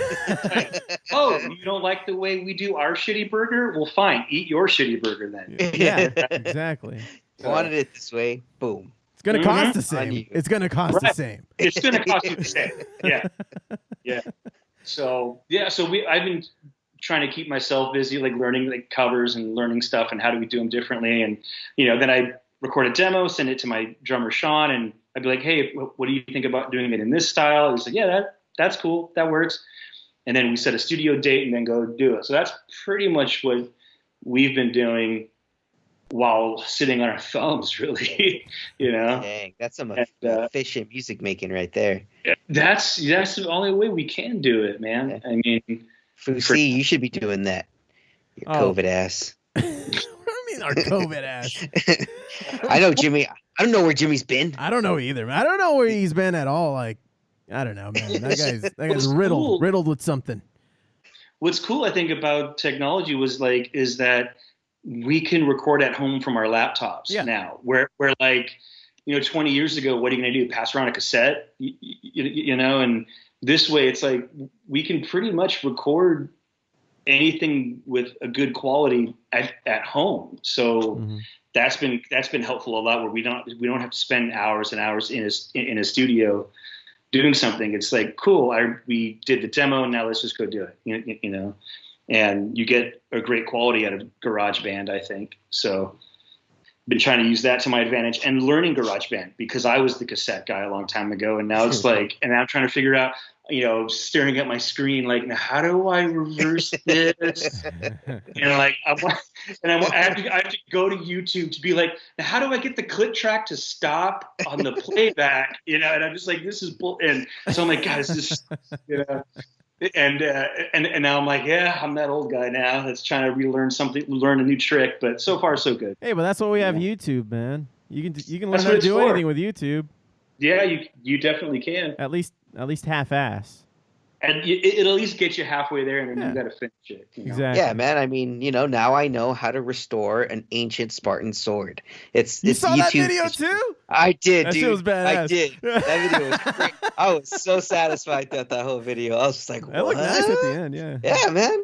Those restoration videos are amazing. Yeah, Now, you're going to want a hubcap from the 1970s because by the 80s, they were using really inferior metal. Yeah. So you really got to go down to Junkyard, talk to those guys, and you can get a set of Chryslers for like $20, man. I'm telling you. Dang. Just I'm like the writing this Spartans down. used to do it. Yeah. There you go. They're just like they used to do. Exactly.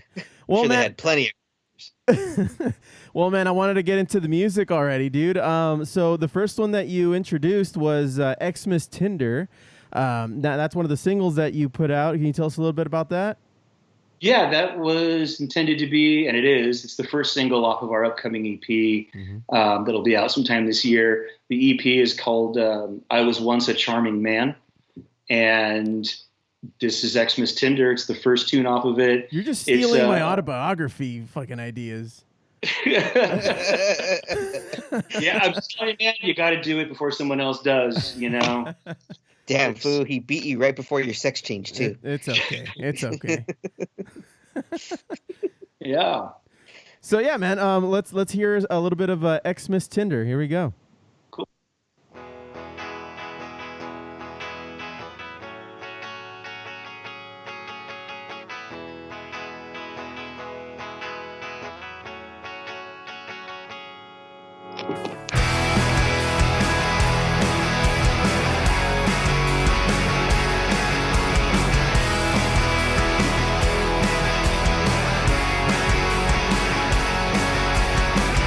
In the summer we were feeling reckless.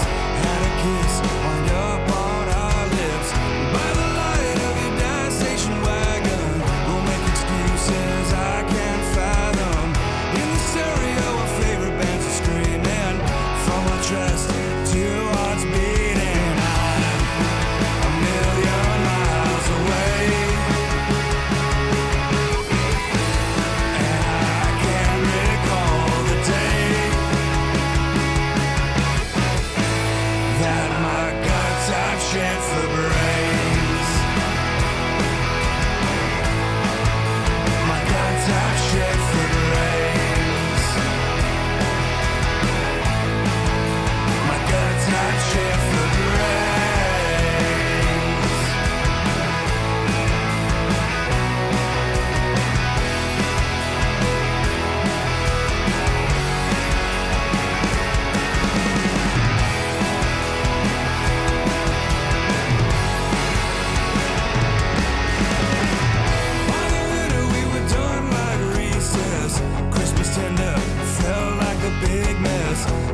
You gotta love that lyric, man.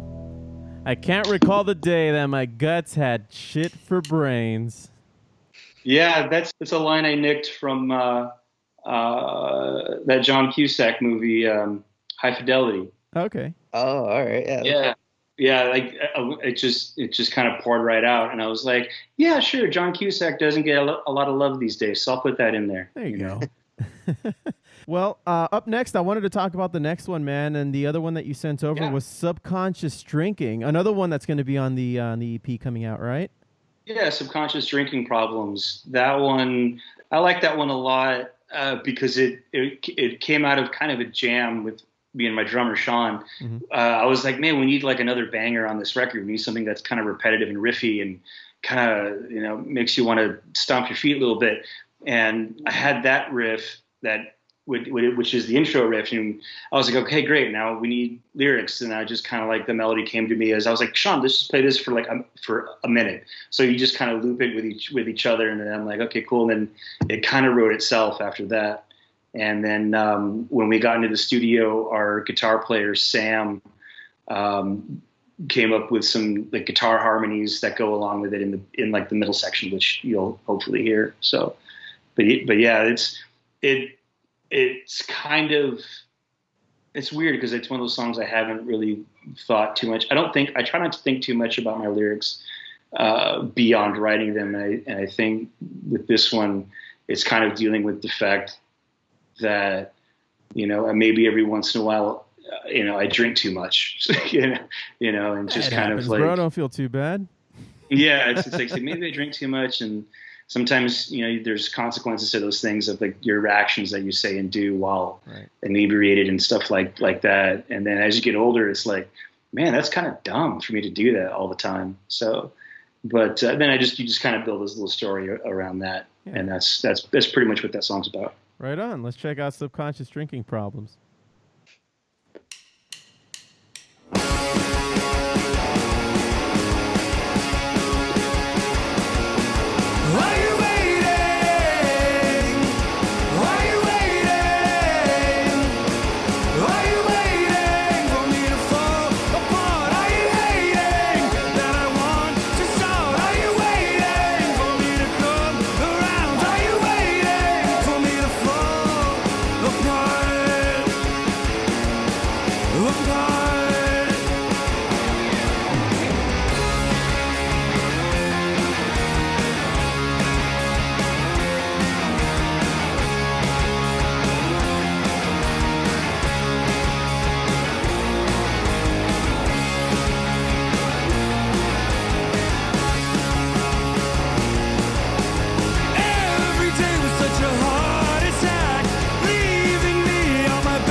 That's a jam, dude. Thanks. Hell yeah. Thanks.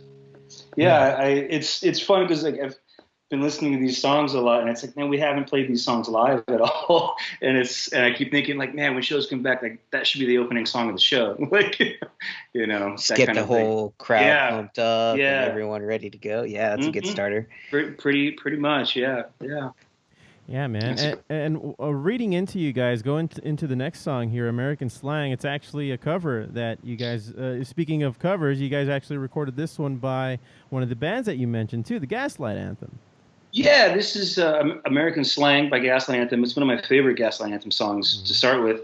And then when I was talking it over with my drummer Sean and the rest of the guys, I was like, what if we go one step further and get some friends to play on it? And then it was like, well, there's no real bands locally that I feel like we could do this song with per se.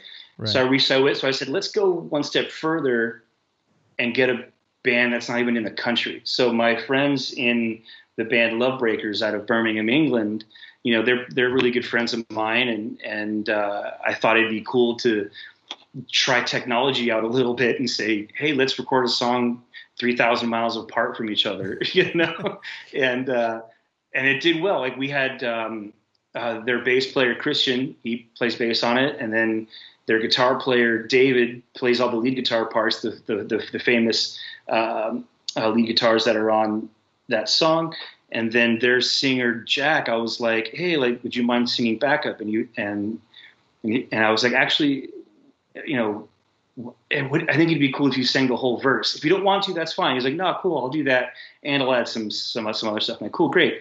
And then, you know, we recorded our tracks, we sent it to them over the internet. They plugged it in at their rehearsal space, and then they tracked their parts and sent it back. And then my friend Elijah mixed it, and it was like, wow, that was really fun. You know what I mean? Yeah. And it helped me feel like I was in their band for a minute because I love their band so much. And you guys really got to check them out. Lovebreakers out of Birmingham, England. They're really amazing. Amazing guys. And just to familiarize our listeners with Gaslight Anthem, you know, you've heard of them before, trust me. And I'll play a little bit of their single that pretty much everybody who knows Gaslight Anthem knows them by this single called 45. I'll play a little bit of the chorus. And all my friends say,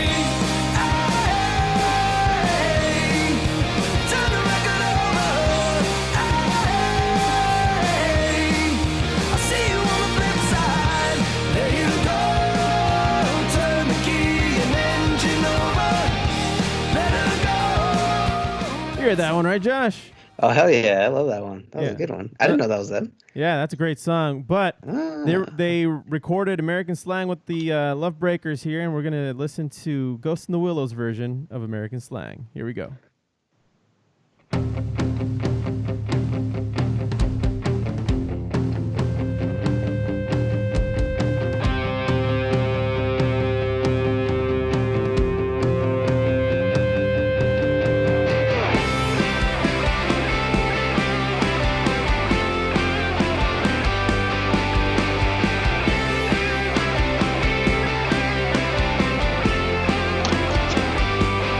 look what you started.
nice, sir. Very nice. That was awesome.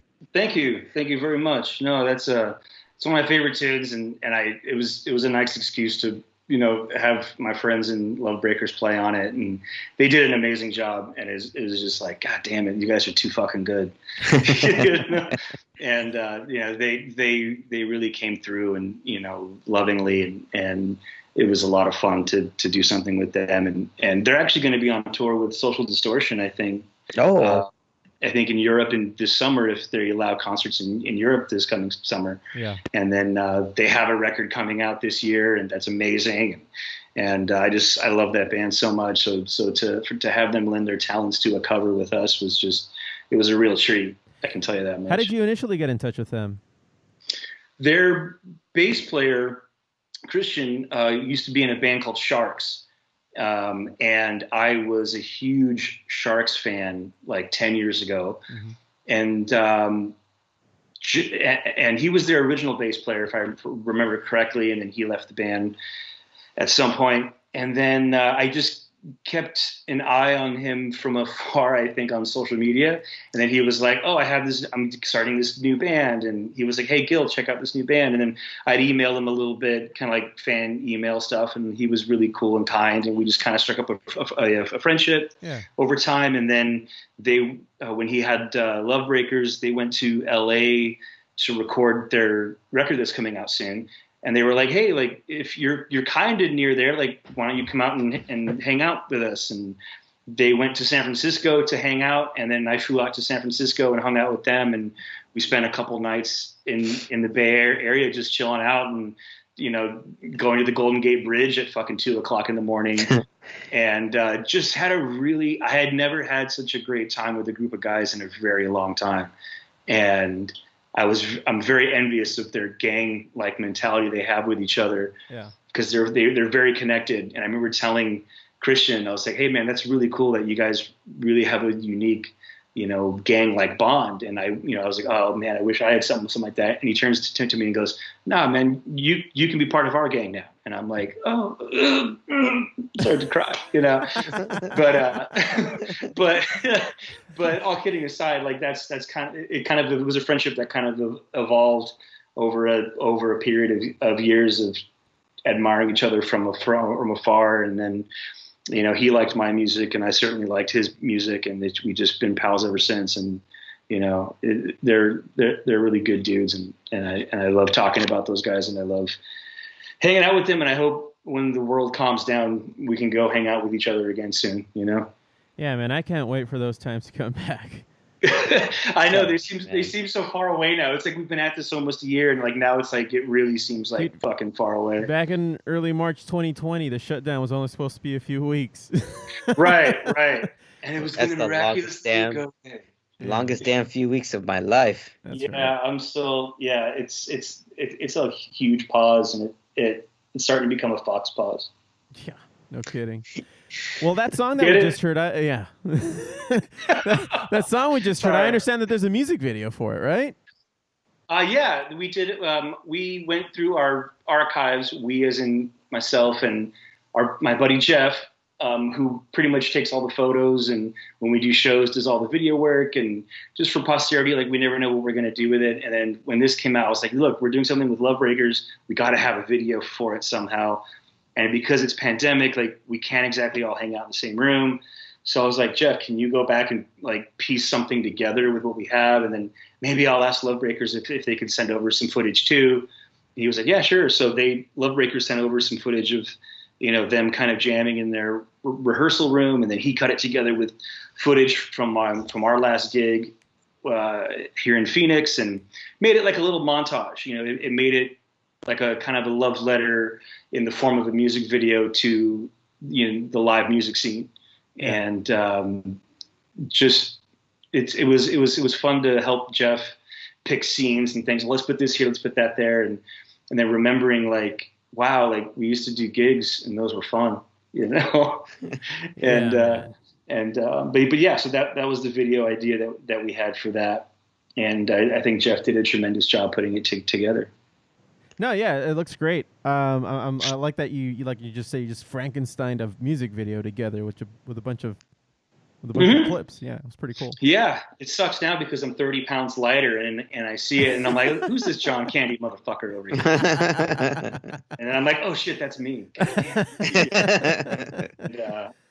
well, that's good, man. So I was telling Jeff the other day, I'm like, we got to do another video soon while I still look, somewhat slimmer. We got to document this moment in time where I'm slim. Well, at least you have been slimming down over the pandemic. I know some other people like Josh who have been putting on the pounds. What are you trying to say, Foo? What are you talking about? I'm not trying to say anything. I've been slimming. Don't I look slimmer? They say the camera adds 10 pounds, so that's really all we're seeing here. So I got like 4 cameras on me, man. Yeah. Yeah, it's a 4-camera sitcom over there. Yeah. Well, hey man, it's been tons of fun talking to you, man. Sharing your music with all of our listeners. I want to make sure that everybody knows where they can find your stuff. Obviously, you got YouTube. You could just type in "Ghost in the Willow" on Google, and you'll find your stuff. But like specifically, where are you driving people over? You got a Bandcamp? We do have a Bandcamp. It's ghostinthewillow.bandcamp.com. The covers are not on Bandcamp because they don't let you do that. They kind of frown upon that, so that's okay. So all of our original music that we have currently is on Bandcamp. If you feel like donating a few shekels, but if you consume digital disposables like everybody else, Spotify's okay too. Yeah, and Apple Music too. That's where I found you as well. If you're into that kind of thing, yeah. Yeah. Just kidding. No, I miss iTunes, so I don't know what Apple Music is yet. It's Spotify that's been, I don't know, watered down. It's a watered down Spotify, but I'm able to share it with my parents, so I have Apple Music. Well, there you go. I mean, there you go. Every play helps. I mean, that 0.1%, really goes a long way. Oh, so. Tell me about it. It really does. It really does. I think in about 2 years, I'll be able to afford a Big Mac. Yep. Yeah. Well, I mean, do you take into account some inflation in there? I mean, that doesn't. So that's just the current price gauge of current Big Mac costs. Maybe a small fry, just a small fry. Let's not get ahead of ourselves. I mean, we're not Zeppelin after all. I mean, okay. They got the fry one. Okay. They've cornered the fry market over there. Yeah. All right, on, man. Well, hey, Gil, thanks for being on. Now, give your bandmates a shout out one more time. Oh, shout out to my drummer Sean Harris, best dude there is, and then our guitar player Sam, who moved to Fort Collins, Colorado, whom we miss very much. It's not the same without him. And our bass player Ian, who is in Virginia at the moment. We're scattered around right now, but I love those dudes very much, and we'll see each other soon, I hope, in one form or another. Right on, man. Well, Josh, you have anything to ask Gil or sign off with Gil here? Don't drop the soap, man.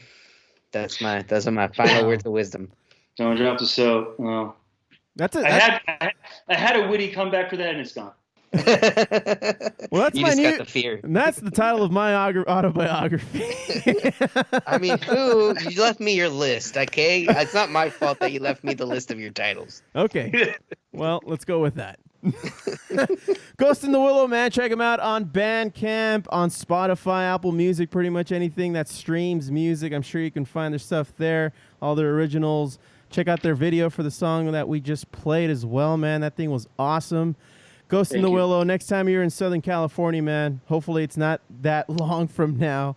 Hit us up. We'll play some music, bro. Absolutely. All right. Well, hey, Ghost in the Willow, Gil Rodriguez. Thank you, bro. Thanks, guys. Take care. Bye. See ya. And we're back. Foo Facts is brought to us by Dr. Awkward, the new encyclopedia for palindromes.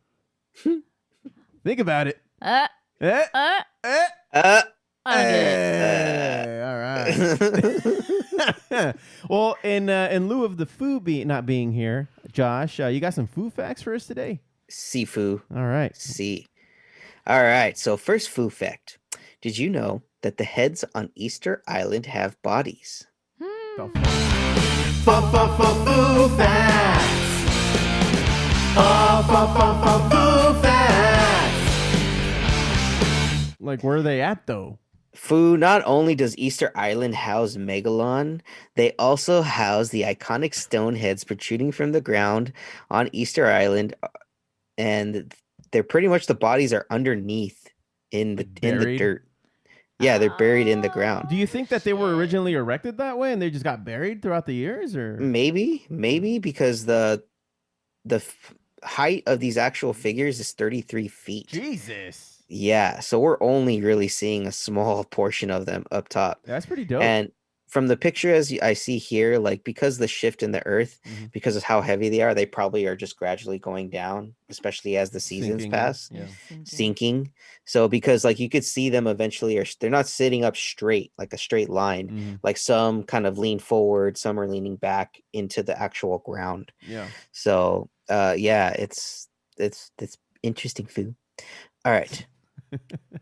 Next one. The moon has moonquakes. Oh. Foo Facts. Foo Facts. Moonquakes, eh? See, just as the earth has earthquakes, the moon has, you guessed it, moonquakes. Whoa! Less common and less intense than the shakes that happen here. Moonquakes are believed by U.S. Geological Survey scientists to occur due to tidal stresses connected to the distance between the Earth and the Moon. Interesting. See, Right. So in Mars, they have Marsquakes. see, Foo. Yes. You're getting I'm it now. catching on. Next one, Foo. Pat you Did on you the head. know that goosebumps are meant to ward off predators? Foo Facts. Foo Facts. Can I take a guess as to how? Foo, why do you get goosebumps? In the physiological reaction, small muscles attached to individual body hairs contract, which lead to the hair to stand on its end. We inherited this ability from our ancestors in part as a way for our then coat of body hair to capture air beneath it and in it retain heat. So according to George A. Bubenik, a physiologist, yeah, Bubenik. Distant And- cousin of yours, huh? Shut up. Shut up. And professor of zoology at the University of Guelph in Ontario, Canada, explained to Scientific American it also caused for our ancestors to appear bigger than we were. Bigger than they were, helping to ward off predators when they were frightened or on the defense. With modern humans having less body hair, goosebumps no longer cause us to look that much more intimidating. But Foo, they still work like a spider sense. Yeah, and can I insert a Foo fact of my own as a Foo. tangent on this? Do you know why our fingers get wrinkly when we're in water for so long? Foo, is that because we're drying out? It's because it gives us more traction when we're stepping into a slippery surface. Foo Facts. Foo Facts. Our fingers and hands and feet and toes, they get wrinkly so that we have more traction when they're wet. Interesting, Foo. Interesting. It's like we're living in a water world. Nope. Oh, all right. Anyway, next Shut one, the Foo. fuck up, okay? Shut the fuck up. Oh, so mean. Oh, Foo, you're gonna fucking love this one. You're gonna love it. Okay. You're gonna love it. All right, we'll see. Did you know that pineapples work as a natural meat tenderizer? What? Foo Facts. Foo Facts. The fruit is packed with the enzyme bromelain, which breaks down protein chains, making it an ideal marinade for meats when you don't have a lot of time. But for the same reason, pineapple does not work for jams or jellies. Or pizzas. It works perfectly on a pizza, for your mad. Perfectly. Since the enzyme breaks down gelatin as well. The bromelain is so strong that pineapple processors have to wear protective gloves. Otherwise, over time, the enzyme eats away at the skin on their face and Holy hands, shit. leaving dry and small sores. Wow. God damn. Don't use any type of pineapple face cream, guys. Especially on your pizzas. Oh, shut up, Foo. Just shut up. Foo. Shut the fuck up. Stop being a fucking cunt. Shut the fuck up. Nobody even wants you here. Stupid ass pineapple on pizza. Get away from me. Next one, Foo. Did you know that the humans are the only animals that blush? Really? Foo Facts. Foo Facts. I wonder why. Who knows, Foo? Who knows? Well, according to this, we are also believed to be the only animal that feels embarrassment, a complicated emotion requiring understanding of others' opinions and other factors. No one understands nobody. I don't know, man. I've seen my dog get embarrassed before. They know. No, Foo. They know shame, not embarrassment. Oh, that's shame. That's Okay. shame, Foo, That's not right. embarrassment. Okay. You come on, Foo. You know shame. Steph does it all the time to you Yeah. Shame. Shame. with the bell and everything. Shame. What the fuck? He doesn't get that reference, Josh. Oh, you're lame. Anyways, Foo, did you know that the wood frog can hold its pee for up to 8 months? What? Foo Facts. Foo Facts. Imagine how potent and stinky that pee is when it actually gets Ooh. peed out. Ooh, Foo, he could fucking take out paint. Yeah, probably it's like just turpentine. Turpentine, man. It's sterile and he likes the taste of it. Oh. What movie Wood is that frog- from? Dodgeball, Foo. That's right. Dodgeball. That's right. Foo, wood frogs in Alaska have been known to hold their urine for up to 8 months, sticking it out through the region's long winters before relieving themselves once temperatures increase. So the urine actually keeps the animal alive while it hibernates, with special microbes in their gut that recycle the urine's main waste, into nitrogen. Oh. That's quite an efficient frog, Foo. Yeah, send that guy to space. That's what we should be doing. Sending frogs to space, not monkeys. And then they mutate. And they become then killer frogs. Then a race of killer frogs From will space. come back and It's a our trap. world is doomed. It's a trap. Oh wait, that guy was a fish, huh? Yeah, he's a squid. Is that Same Akbar? thing. What's his name? General Akbar. Akbar. Akbar, right? Yeah. It's a trap. It's a trap. And I like how his chair is always swinging back and forth. Yeah. Whenever it's never just stationary. It's like, bro, just relax. Just take Move it it easy. around. Yeah. No. Your, It's all your tense. ship is not moving that aggressively. But he is. Ugh. Yeah. Ugh. Someone didn't put the locks on their wheels. Yeah, no kidding. So, Foo, did you know that the hottest spot on the planet is in Libya? Libya. Foo Facts. Foo Facts. Libya's in the Middle East, right? Yeah. Foo. Specifically, the hottest spot ever recorded on Earth is El Azizia in Libya, where a temperature of 136 degrees Fahrenheit Jesus. was recorded on September 13th, 1922. Oh wow. While other hotspots have likely occurred in other parts of the planet at other times, this is the most scorching temperature ever formerly recorded by a weather station. All right. Holy crap. That's hot. Imagine being in 133 weather. No, thank you, sir. 24/7. We've been in like 117, 118, and that's miserable. Yeah, that was miserable, That man. is miserable. I don't even want to think of what 135 feels like. You know, at a certain point, hot is just hot, and the only difference that you're noticing is how much it's burning you, not as far as how much you're feeling it. Probably like cold to me, as you know, once you get cold, you're cold, right? But the only thing that's really making it a difference is how much of frostbite are you actually getting. I don't know. Your mind, Foo. My Your mind mind wanders. Is a special thing. Shut up. All right, well, one more Foo fact and we'll bring it home, man. Oh, food. Then I gotta pick a doozy, Foo. Bring it home, man. These have all been pretty good. Yeah. All right, Foo. All right, here it is. Here it is, Foo. Did you know that the human body literally glows? What? Foo Facts.